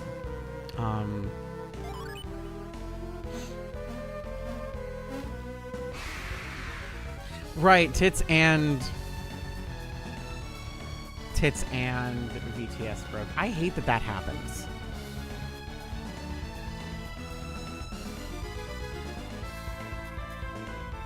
I also like something that I did intentionally is when I got into Digimon, I got cast in Digimon, I immediately went and found somebody who was selling batches of Repamon cards, and I bought a bunch of them. I have like 20 or 30 Repamon cards that if I ever get invited to a convention, I will Now that we are all just back, give those away. Huzzah. Stormy Babe, thank you for the resub. But, there is an anime or I should say, there's a manga I really like that got an anime that didn't last very long getting a dub. The manga is incredibly good. The anime diverts a little bit from the manga,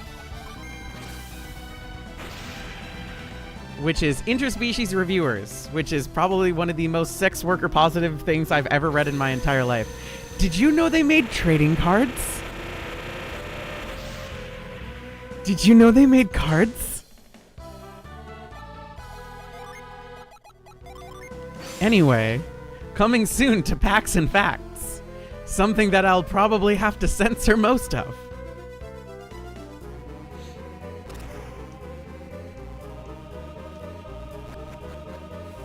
Elza, the hyena girl? Yes. In fact, and not unironically, I should say not ironically, she's the chase. She is the chase card for the set.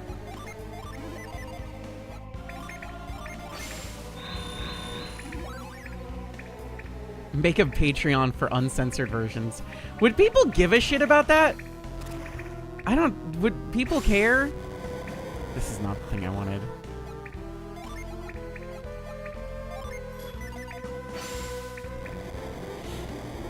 Elza's the character that I really would have wanted to voice if they kept dubbing Interspecies Reviewers.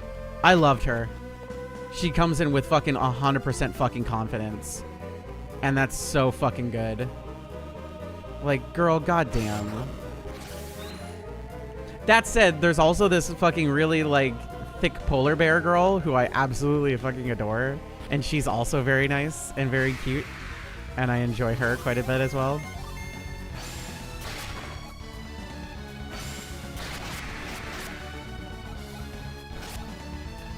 That series is, first of all, one, still going. And two, the plot is fucking getting there. Like, it's definitely getting to a point of... It's getting to a boiling point, almost. Nobody likes Patreon.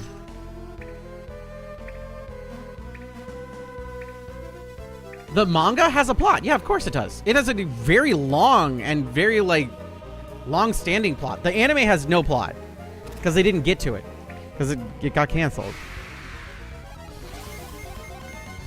The manga has a serious plot. There is no sex basically at all in the manga. It's like almost entirely plot, and they go into politics. In fact, the politics part is like a major part of the fucking plot.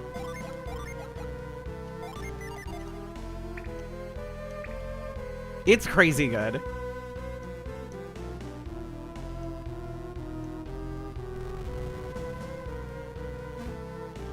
Yeah, there's an entire brothel that's just like, we're gonna the brothel of trans your gender.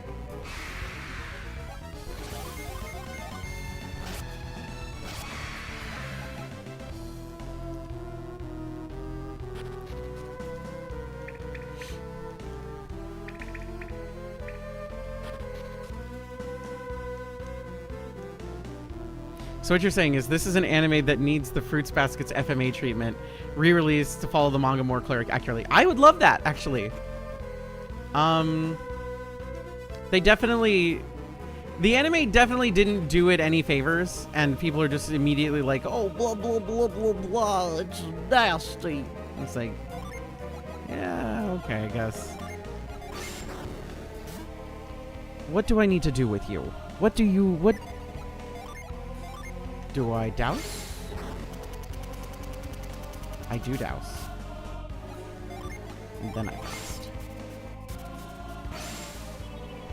Honestly, if people wanted to read more of it, you fucking bitch.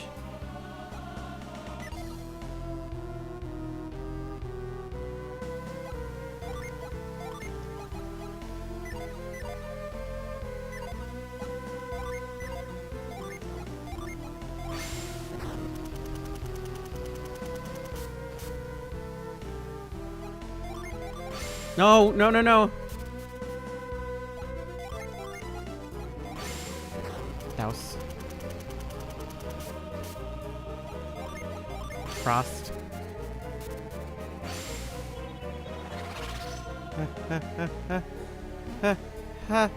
Okay, we're good. We made it. I'm gonna save just to be sure. I'm gonna do that again.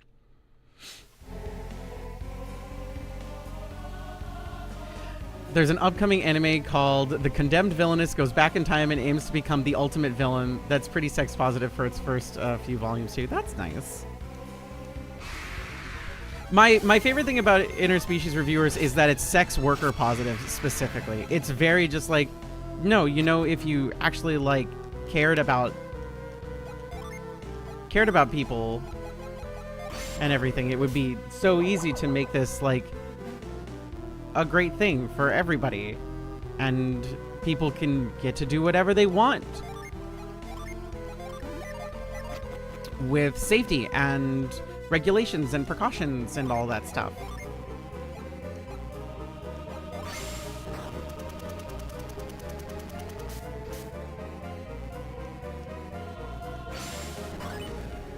And then that said, there's nothing bad with being sex positive. That's also fine. I'm very Ace Arrow, but that doesn't mean shit.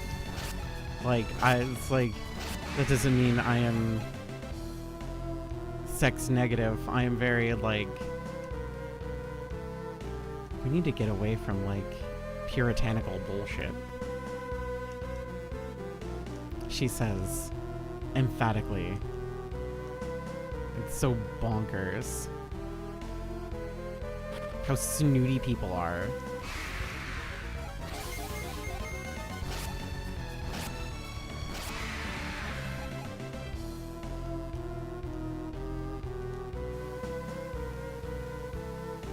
Bonk, bonk, bonk, bonk, down, bonk, bonk, bonk, bonk, bonk, bonk, bonk, bonk, not here. Gotta keep going. You bitch. Fucker! You! You!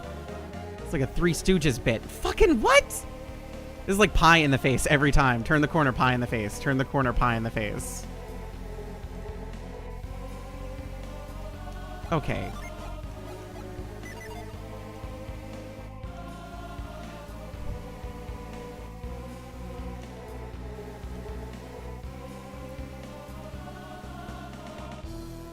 You game! Thank God. Okay, we're there. Fucking God. Okay. Everything's fine. Okay. So we need to... No.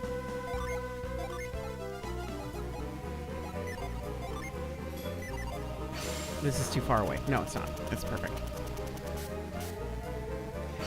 One must imagine Sisyphus happy. And some point, you gotta get used to pushing the thing.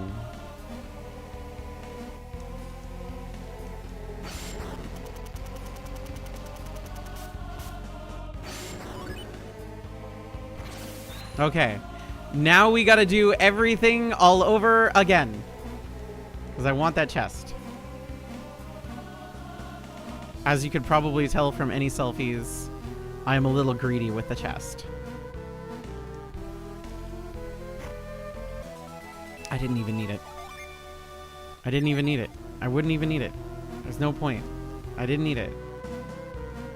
But I wanted it anyway. Up, up, up, up. Ha, ha, ha, ha. Okay, we're good. God, this game looks good.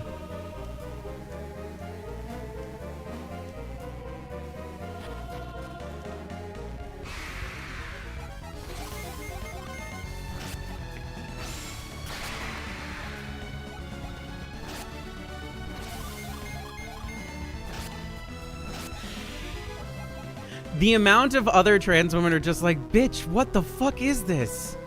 How dare you? I can't believe you're so greedy. When I posted the new the new version of the kitty cat vine.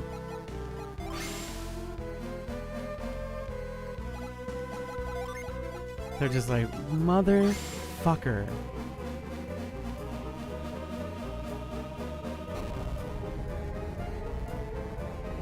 There we go.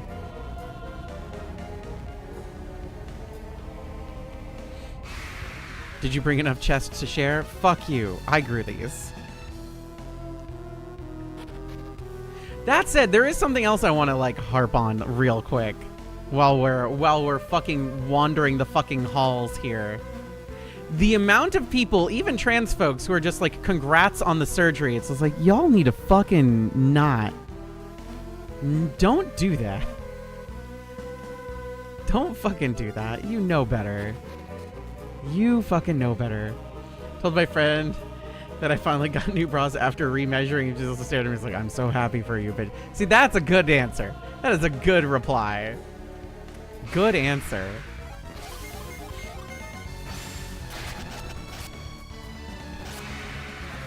Folks consistently think that it is impossible to become large breasterated.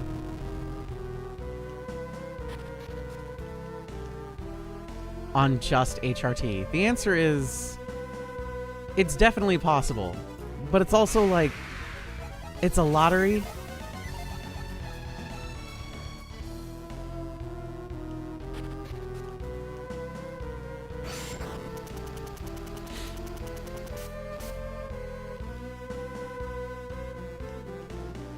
I think, check the ground. I thought something sparkling in the ground. We're gonna scoop.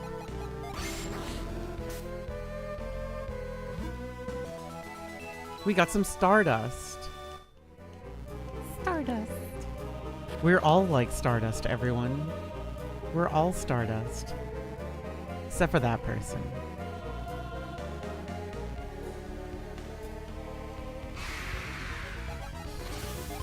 I think that's it.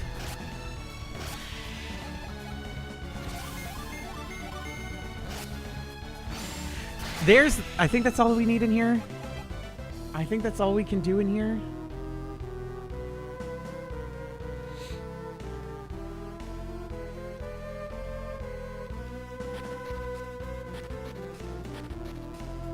I feel like that's the one trans trope that I don't have. Everybody, all the other like trans femmes I know are just like, oh yeah, no, Monster is really good. It's like, I don't get it. I don't like Monster. Monster is probably one of my least favorite energy drinks. What's the appeal? What's the appeal? Like to the people who like Monster in the chat. I haven't tried Monster. Oh, the energy drink. Good fucking joke. I like that. It's very funny.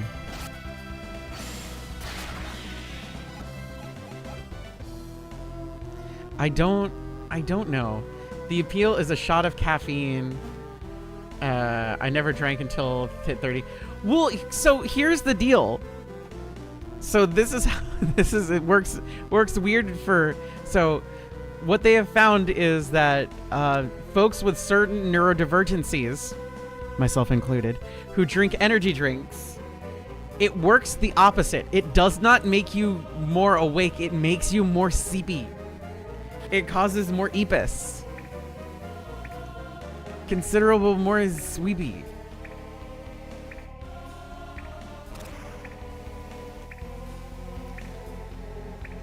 And once I realized that, I was just like, oh. I get like an hour of focus before. Yeah, it's like an hour, like, it's like, oh, I'm here. And then it's like slow shutting down. And I think that's why it's an hour of focus, because it slows our brains down a little bit.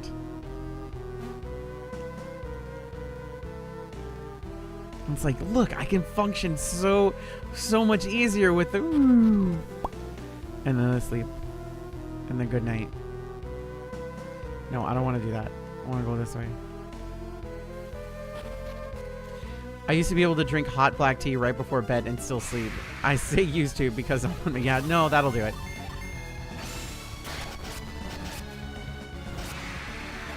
I'm not supposed to drink energy drinks as aggressively now because a few years ago my gallbladder tried to kill me and erupted.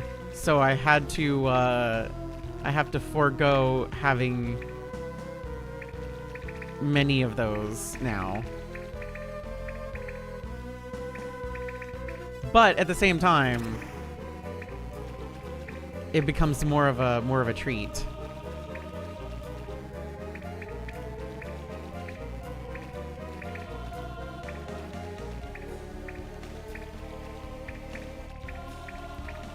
Yeah, I guess a lot of people don't know that. I almost fucking like during the panini, during the height of the panini, most importantly, my gallbladder decided to explode randomly and almost killed me. But I lived, bitch.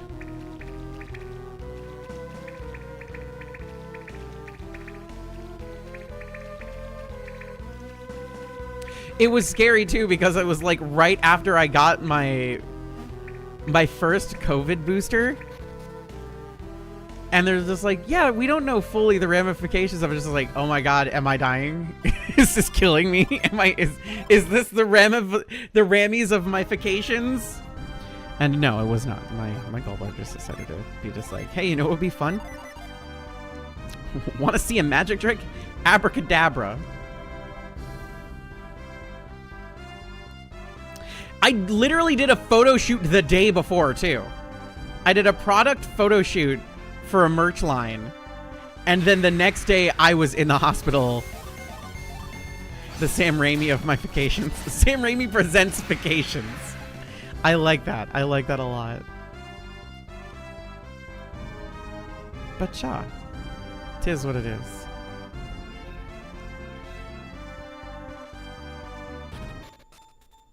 You still have your appendix, and every time I get pain on that side, this is it. It fucking is like, I think about that honestly all the time. Like, I still have my tonsils. Everybody got their fucking tonsils removed. Everybody got their appendix removed. I still have my tonsils and my appendix. I'm just like, when's it gonna hit? When's it gonna happen? It's like, I don't. Ooh. Is it now? Is this the one? This is it! I'm not gonna make it! Anyway. Hi, do you have the thing for me? My wife has got the thing. Okay. Now about the payment. We only take cash. That's fine. Okay, here you go. Yippee! Got the wet ring. Yes, I do. I do have something for you. Can I get you to star my dust?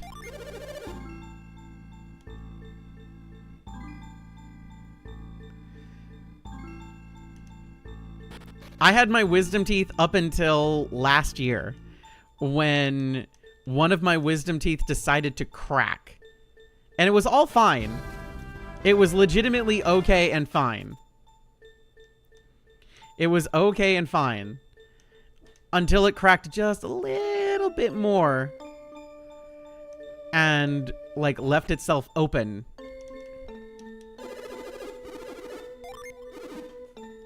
Yippee! We got the Luna Shield.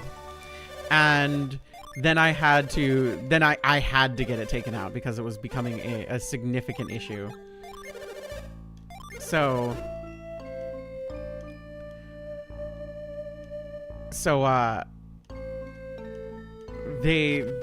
I went to the place and they're just like, okay, we can do this. You have a couple that are like in there pretty good.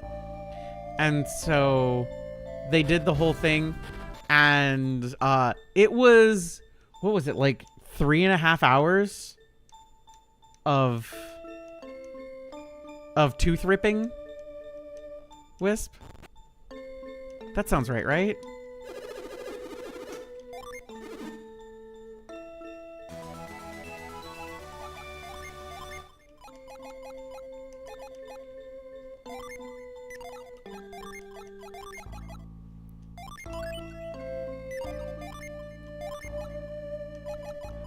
And we walked home.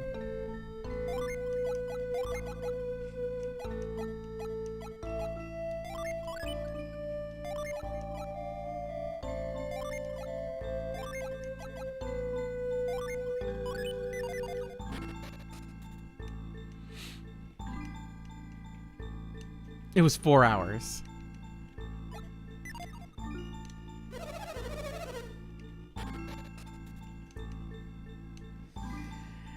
It was so long, some of the employees left. Yeah, that sounds right. Yep, wrote all of these children's songs while I was out of his own private space. Okay, there's stuff to do here that I don't know if we can do yet. So that whole thing was just like, okay, we're just gonna get them all taken out because why not?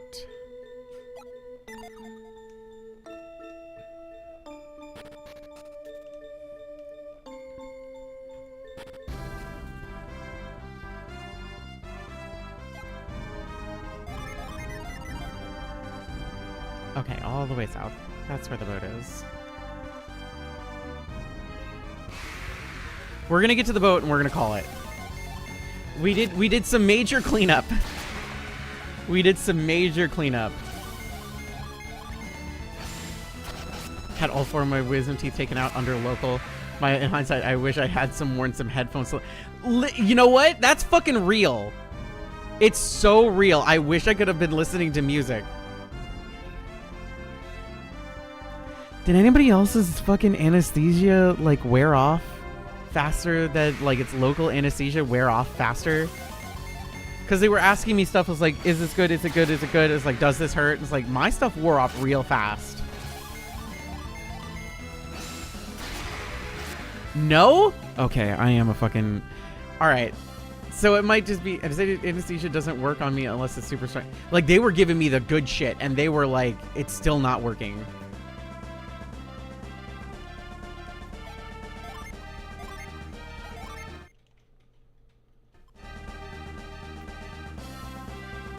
It like...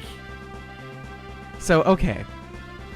So there is a thing about redheads being naturally, like, they don't take to anesthesia, be it local or like going under, as well as others. So it either wears off or blah blah blah, etc., etc., etc., right?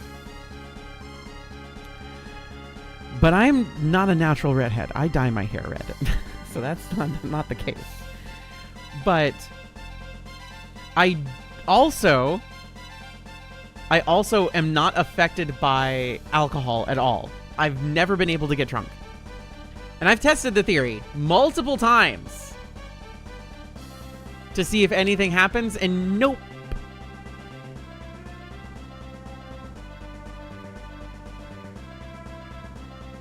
Not a damn thing. Not a damn thing.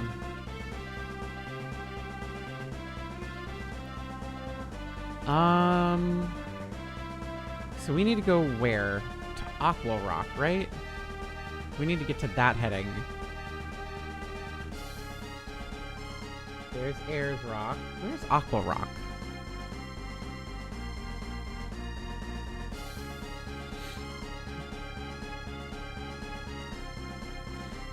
Apogee Islands. Let's get there first. Ah, I see. We'll go there first. This way, it's this way.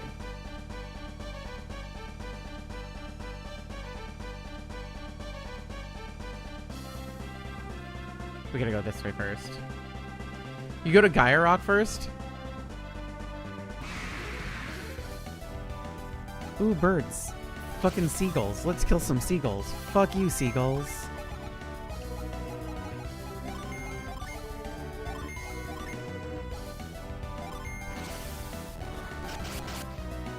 Where's Gaia Rock?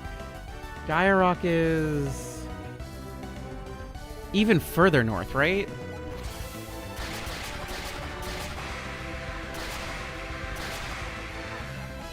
It's northeast.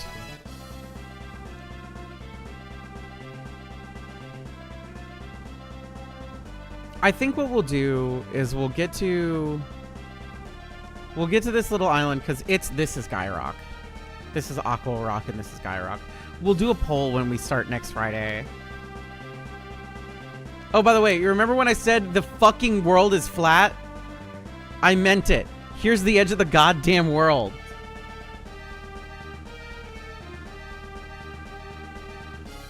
You thought I was fucking joking.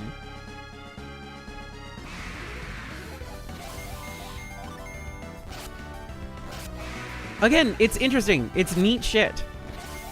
It's neat world building. Because, like, every other RPG is just like, it's a round planet and a round thing with all the stuff and blah, blah, blah. It's like, this actually builds an entire fucking world that's very separate and different from our own. And I really like it. It's really fun.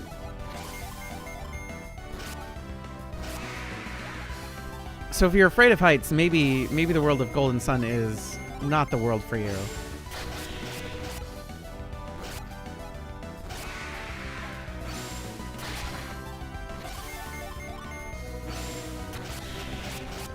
Yeah, it's a waterfall to nowhere. Yeah, that's just it. Okay. So I think this is where we're going to call it. This is where we'll call it. And when we start next time, everyone needs to remind me that we're going to do a poll between Aqua Rock and Gaia Rock. So we're going to do that. This is your friendly reminder that we do have a poll going up in Discord right now for another 9 days for which version of Super Mario RPG are we going to play. And right now, the Super Nintendo version has 9 votes, and the Switch Remake version, that's right, Kofi, has 17 votes. So, so far the Switch Remake is winning handedly, but there's always a chance to turn that around. Surprise, motherfucker. Hi, Delphi. We're just calling it here. We're just about to end. Having a fatigue day?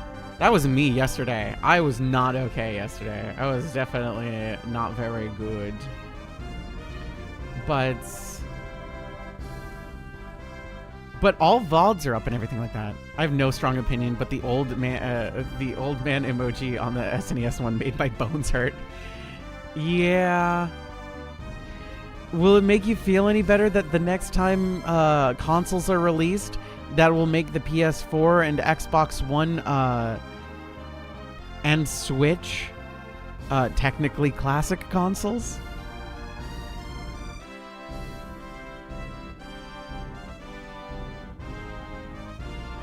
I guess technically Switch. It's mostly PS4 and Xbox One. Switch is kind of treading the line.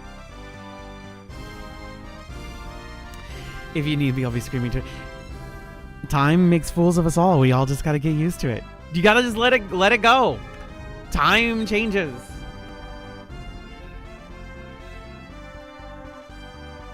Hello, Pam. Is Pam being a butthole? You're making her be a butthole.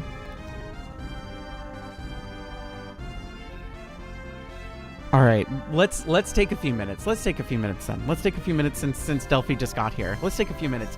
What was your first video game console? We're gonna just chill here for a minute. We're gonna chat.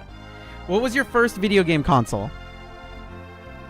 Shut the fuck up. Get your hands off the keyboard. You're gonna say something stupid and it's gonna make me mad. How dare you?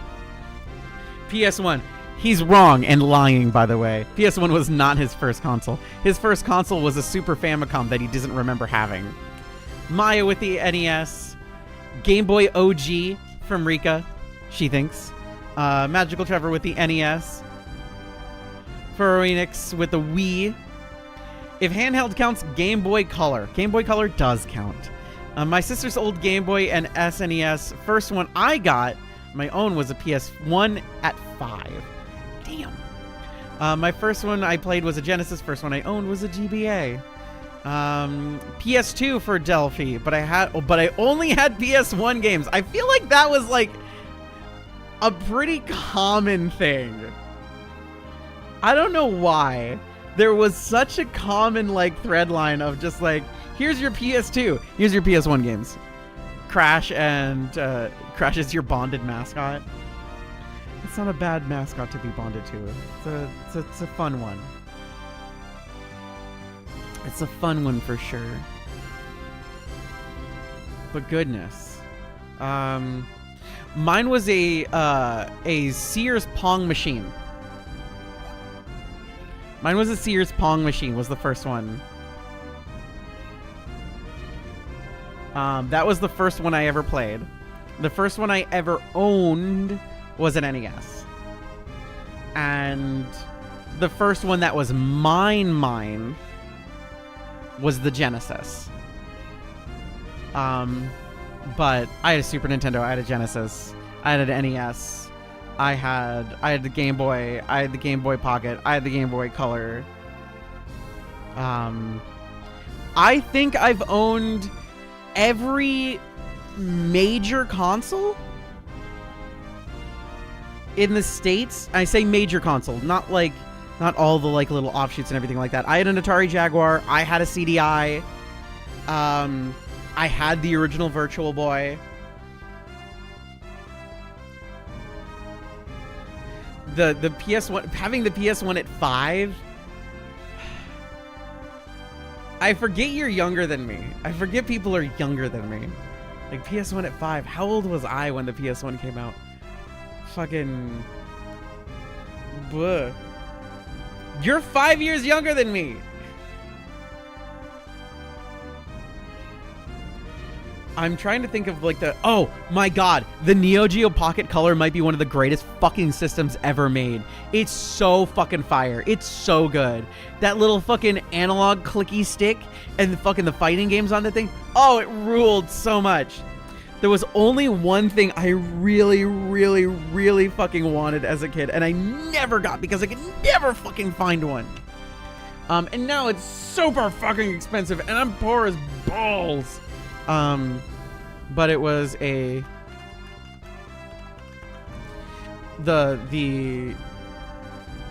There was a... people know about the PC Engine, right? Everybody knows what the PC Engine is? It's TurboGrafx 16 in the States. So, they made a thing called the PC Engine LT. Oh, I'm sorry, the PC Engine... Yes. No. Yes. Yes, PC Engine GT. In States, it was called the Turbo Express. And it is straight up the cutest fucking goddamn thing in the world. So let me show you the TurboGrafx. Let me show you the TurboGrafx 16, okay? Here is the TurboGrafx 16. Okay? Here is the TurboGrafx 16, right? Here's the TurboGrafx 16. Now you'd be saying, Kdin, where do the games go? I don't see where the games go. Well, the answer to that is the games were actually kind of a prelude to the Nintendo Switch cartridges. They looked like this. And they fit in that little slot. Isn't that cute? Isn't that cute? So you take this little thing right there, and you go boop, and you put it into that. Very cool, very cute. Well, they made their own handheld called the PC Engine GT, aka the Turbo Express. And here it is.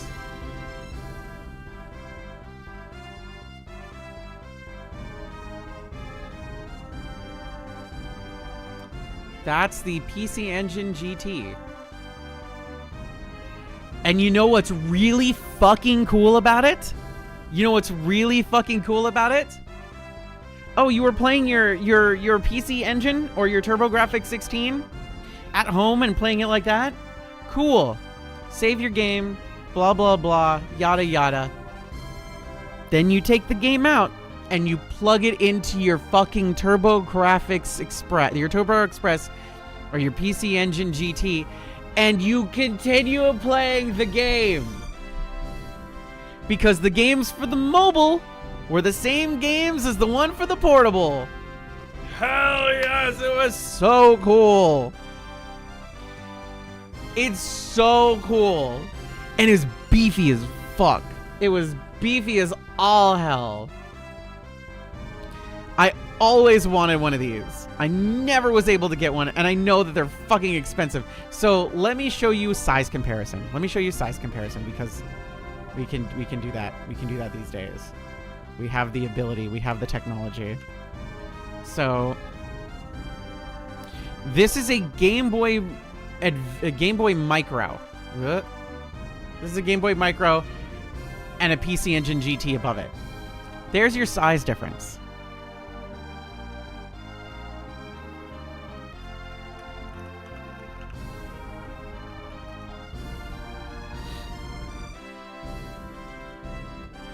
How many batteries? 6.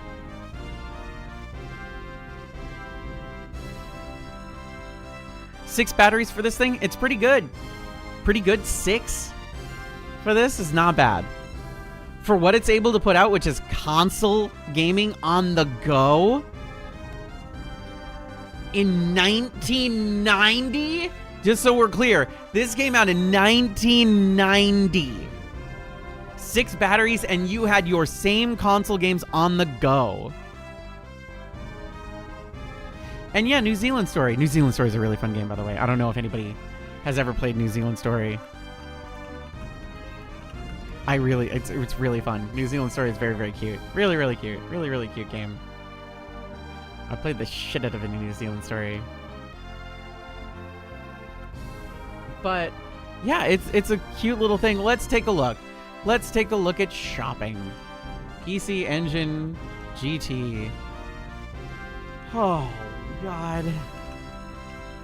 See, this is where, like, I'm never going to get one, right?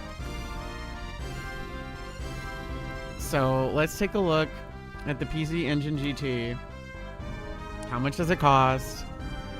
Well, it looks like last sold for PC Engine GT. Sold items is what we're looking for. We're looking for sold items. Last sold, drum roll please, $369.99 for parts not working. Working, $620.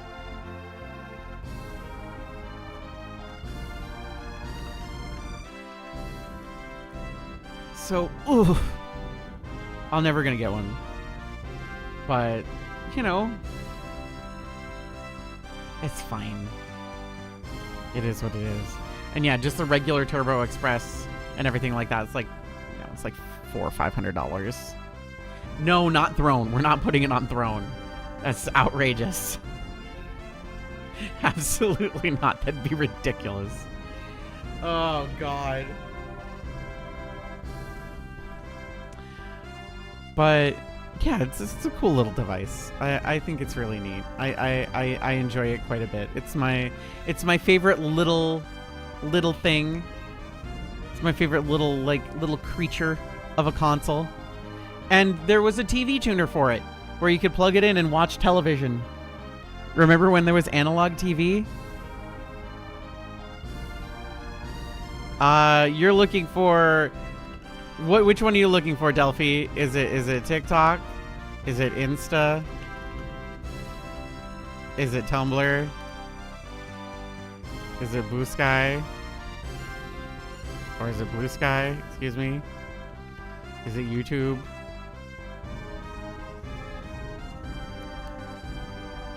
Because if I put in all socials, I have too many socials. And it's too much. And then it just becomes like a wall of text, and it's hard to follow. Oh, also, for those of you who watch Packs and Facts, today was probably our biggest fucking pull ever. We started doing One Piece cards today, and it was our biggest fucking pull ever. And it was holy shit. It was crazy cool. We'll see what happens. Pokemon cards are on the way, thanks to JP fans who are able to.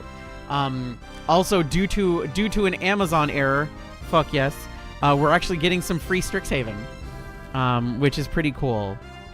And apparently, there's a bunch of fucking vampires in it, which now makes me upset because I don't know if you know me, but if you take a look at my VTuber, I appear to be a fucking werewolf. And my beloved and incredibly amazing partner Wisp is a dirty fucking red black player in Magic, which is zombies and vampires. And every fucking goddamn set is just like, well, let's throw in a couple extra vampires. Wisp needs some help with his deck. More vampires, more zombies, more vampires, more zombies. Me, what do I get? Fucked. Okay? I need more Innistrad. Even then, I have to subject everybody to fucking my day-night bullshit. And everyone's like, oh, a day-night player. It's like, fuck you, I only get this! That's where I only have werewolves! Fuck you! How dare you? The last werewolf was a single one in TMNT. Was it really?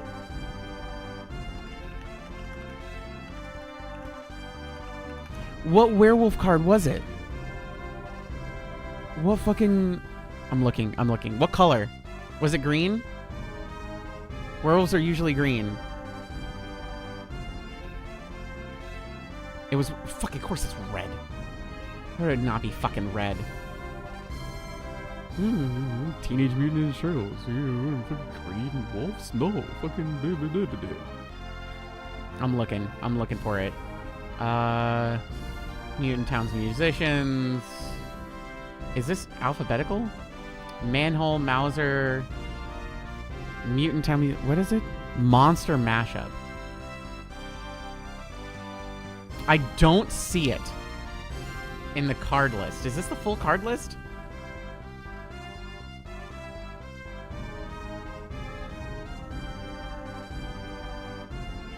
Okay, maybe it's not the full card list? Is this the full card list?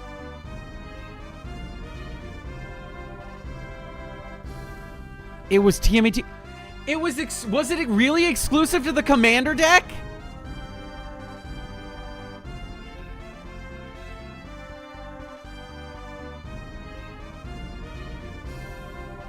Werewolf, fish, zombie, vampire. It's still a fucking goddamn vampire!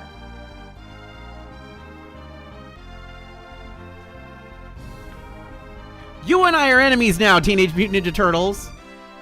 Also because this card features Donatello getting beat up, and Donatello is the best turtle. That is a non-negotiable situation, by the way. It is a non-negotiable situation. Donatello is the best fucking turtle. I'm sorry, okay? I'm sorry. Donatello is the best turtle. Period. You can rearrange the other three however you want and in whatever order, but number one will always be Donatello. 100% Donatello. Donnie's the best fucking one. Fucking And it's mostly Dracula's body, too. It is mostly fucking... Look at this shit.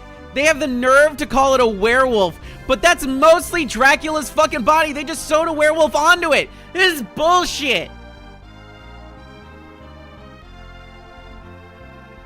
Look at how much Dracula that is. They're sewn together. This is such horseshit. Can't have fucking nothing. Can't have nothing. Hey, I think your disc is dirty. Try ending the game and cleaning your disc. Look at this. They're just fucking sewn together.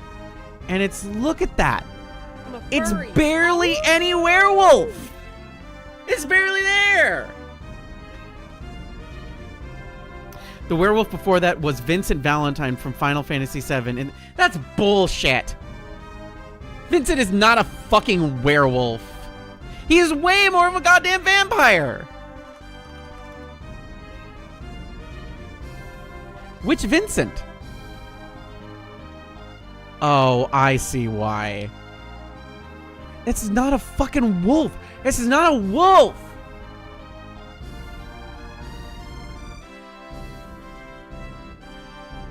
Fucking... That's not a wolf! That's Behemoth! Behemoth is not a wolf!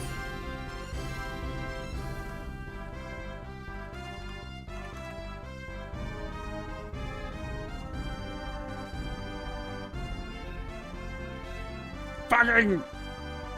Ah! That's not a fucking wolf. Behemoth is not a wolf. It's never been a wolf. Behemoth is a... It's more of a, like, an amalgamation. What's the fucking thing? Homunculus. It's a bunch of shit put together. Why would Red 13 not be a werewolf? Well, it's because he's a lion. Technically, he's like a lion tiger thing. It's a whole thing. Chimera. Chimera, maybe, yeah. Beast warrior. This is fucking bullshit. This is such bullshit.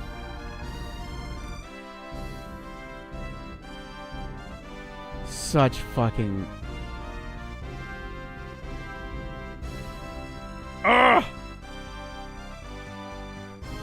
So mad! Why can I not have werewolves? Why do they not like me? Why does nothing? Stupid.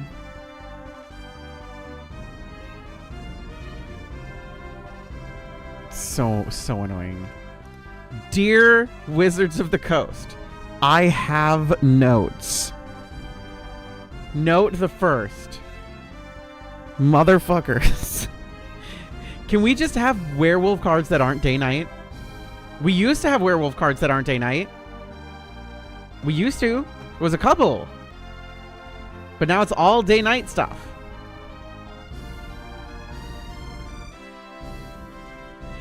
Dear Wizards, let them unionize and also werewolves, please. Proper fucking werewolves. Like, I think one of the most recent ones that's, like, proper werewolf is, like, Werewolf Pack Leader. I think that's one of the few ones that isn't day-night. That's, like, modern. I say modern, heavy quotation marks. Because modern's weird. It was, like, 2021, which is, like, a million years ago in trading card game years. You all know this, right? What was that from? What set was that from? Forgotten Realms. And it was a promo, right? The Innistrad Remastered set had the original werewolves with no day-night mechanics. That's true. But again, those are just the original werewolves again. Which is like what? Greater Werewolf, Treacherous Werewolf, and Lesser Werewolf, which is 3 cards. How many do we have? Werewolves do we have that are not day-night? Monster fucking mashup, I guess. That's 1. We have frickin' Werewolf Pack Leader. And then we have the original Lesser, Treacherous, and Greater. And those 5 are the only ones that are not day-night. Everything else is day-night.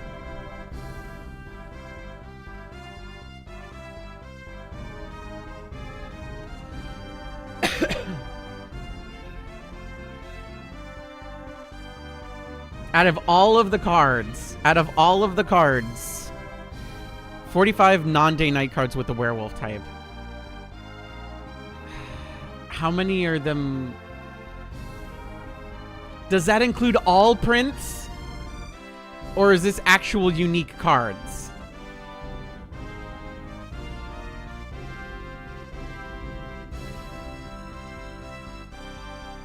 Okay. When was the last time any of those were printed in any major capacity? I'm just freaking whatever. It doesn't matter. Doesn't matter. How many vampires are there? 8 billion.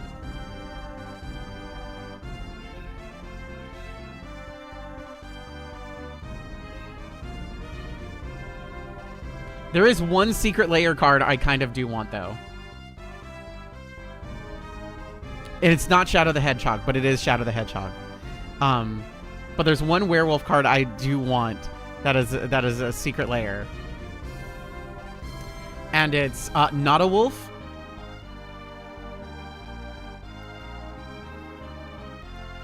Which is a really cute card. And then the opposite side of it is King of Wolves.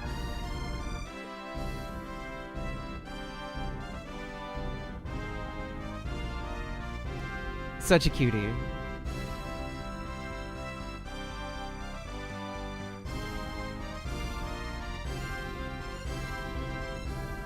Anyway, flavor text is great too, yeah. Not a wolf on the bottom, it says coffee lover, graphic designer, definitely not a wolf pretending to be a man.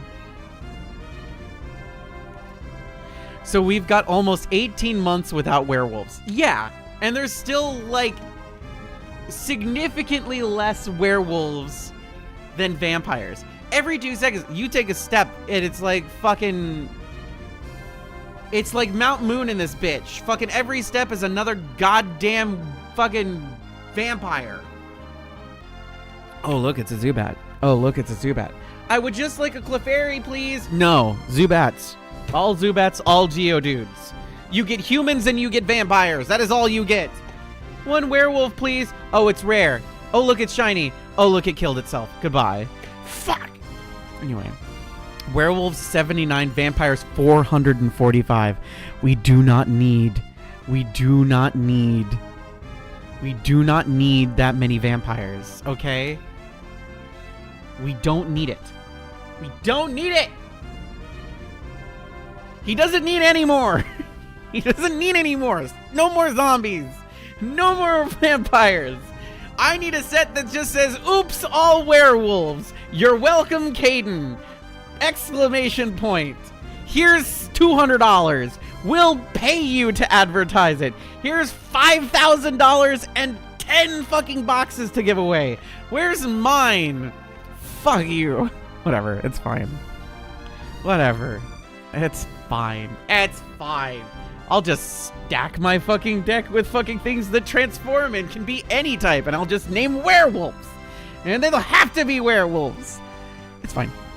It's all good. It's great. I think that's it. I think that's all the energy I have. I've expended all of my energy. I hope you've all had a great time. I only have 36 rabbits. Didn't they just print a shit ton of rabbits for fucking, what's it called? They just did a bunch of them. Like, most of those rabbits come from that one set, too, right? That was all 36. Yeah, that's what I thought. How much do you think it'd take for them to make a not joke? And I think that would be really, really fucking easy for them to do that.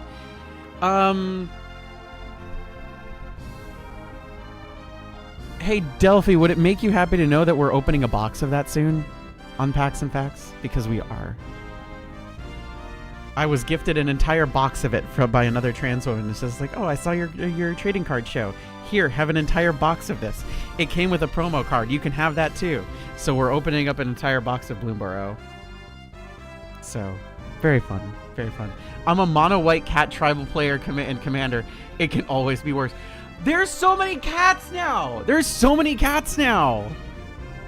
But mono white is kind of rough. The fucking real cat thing is the Witch's Cauldron meta. That shit's fucking crazy. That shit's bananas. That shit is bananas. See, I play Yu-Gi-Oh! I also play Yu-Gi-Oh! I recently taught my partner how to play Yu-Gi-Oh! Yu-Gi-Oh! Is fun. I still need to put together my Dragon Maid deck. I think I have enough cards for it now. I think I do.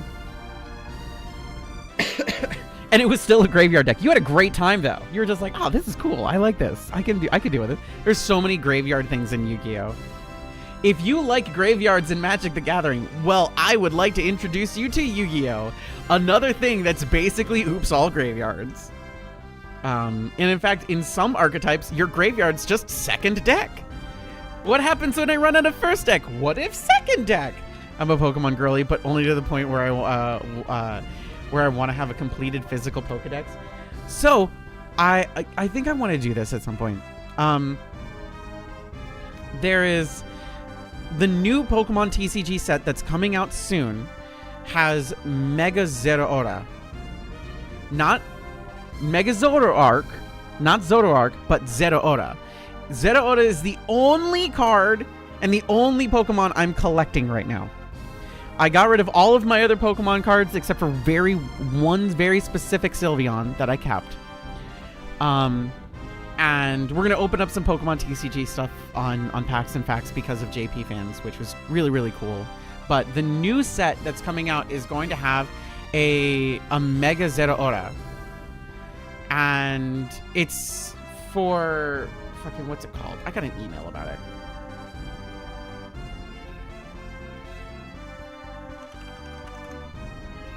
What's it called?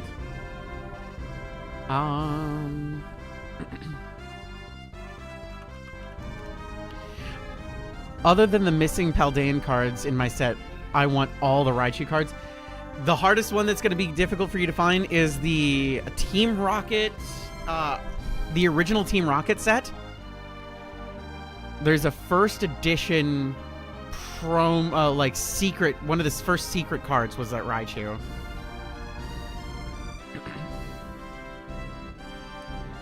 And it's a whole fucking thing. What is that new Pokemon set? New Pokemon set. Mega Zeraora. It is Pitch Black. That's what it's called. Pitch Black, and it's called something in something else in Japan. But it's gonna have Mega Darkrai, Mega Chandelure, Mega Excadrill, and most importantly, Mega Zeraora, because it's the only one that I'm collecting, and that's the only one I care about. Everything else can get fucked. But I have every Zeraora card. I have every single one of them. I don't have every variation of it, but I have every single one of them. I have the SIRs, the IRs, and all basic ones of whatever, including the promos and stuff. Which was really easy to do because apparently nobody gives two shits about Zeraora, which makes me sad. But I really, really, really, really want the Mega Zeraora card, and I knew it was going to be a problem. I'm kind of hoping that they'll release the Mega Raichu as cards. They definitely will. Oh, they definitely will.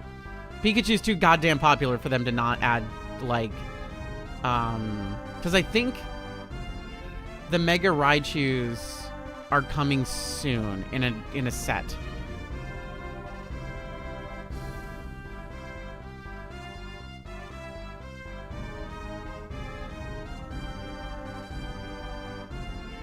I have a proxy of it in the back of my phone because it's $200. Yeah.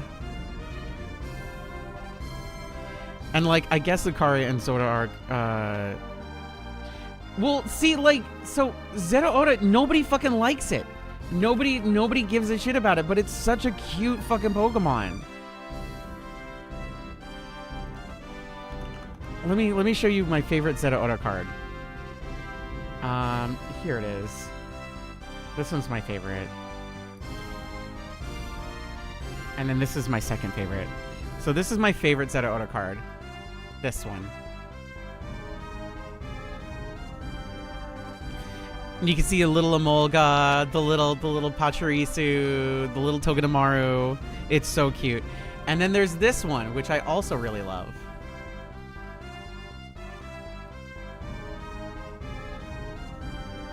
By the way, you know what these cards cost?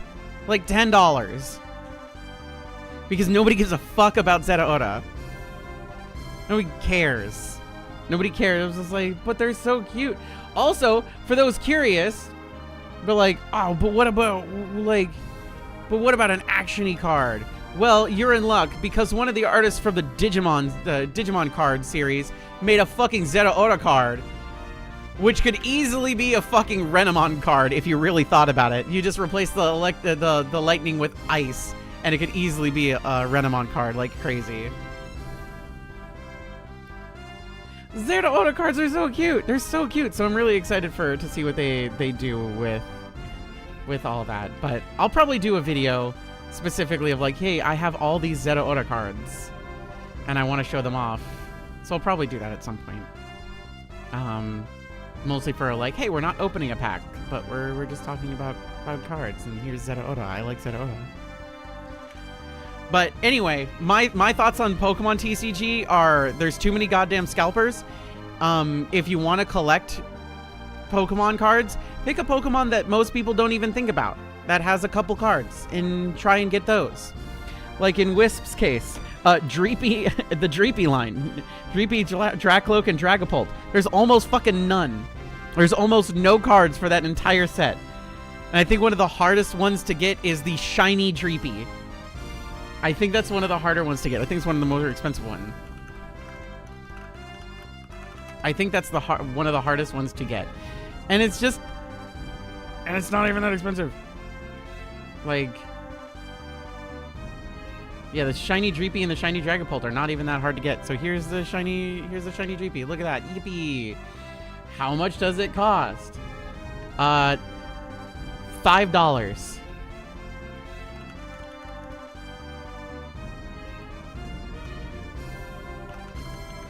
Yeah, like what? Is that the most expensive Dreepy card? Besides the art card that just came out? Yes. Yes, it is.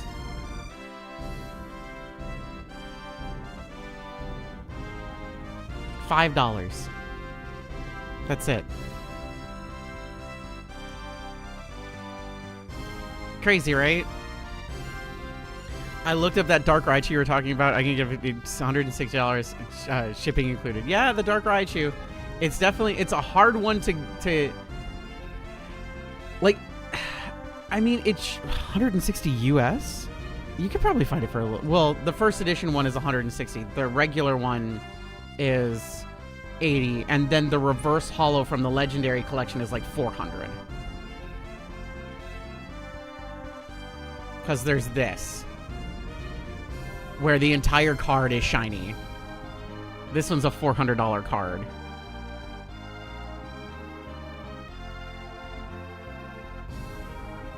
Yeah, there's some expensive Raichus. There is some expensive Raichus. What's the most expensive Raichu? This is the most expensive Raichu. This is the most expensive Raichu at $400. This is the most expensive one. At $400 US. And yeah, basically everything else, like there's the box topper version from the Legendary Collection. That's $150. The first edition is $175.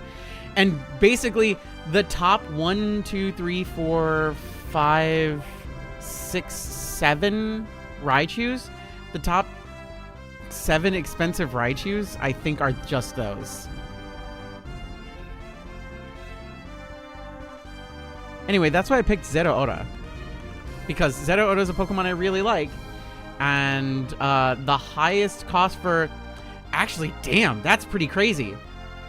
So I bought the Japanese version of the Zeraora V, that one where it's standing on the mountain. I got it for like $12. It's $100 now. And that's the most expensive. It's the most expensive one, and that's it. That's it. That's the most expensive one. Both in English and in Japanese.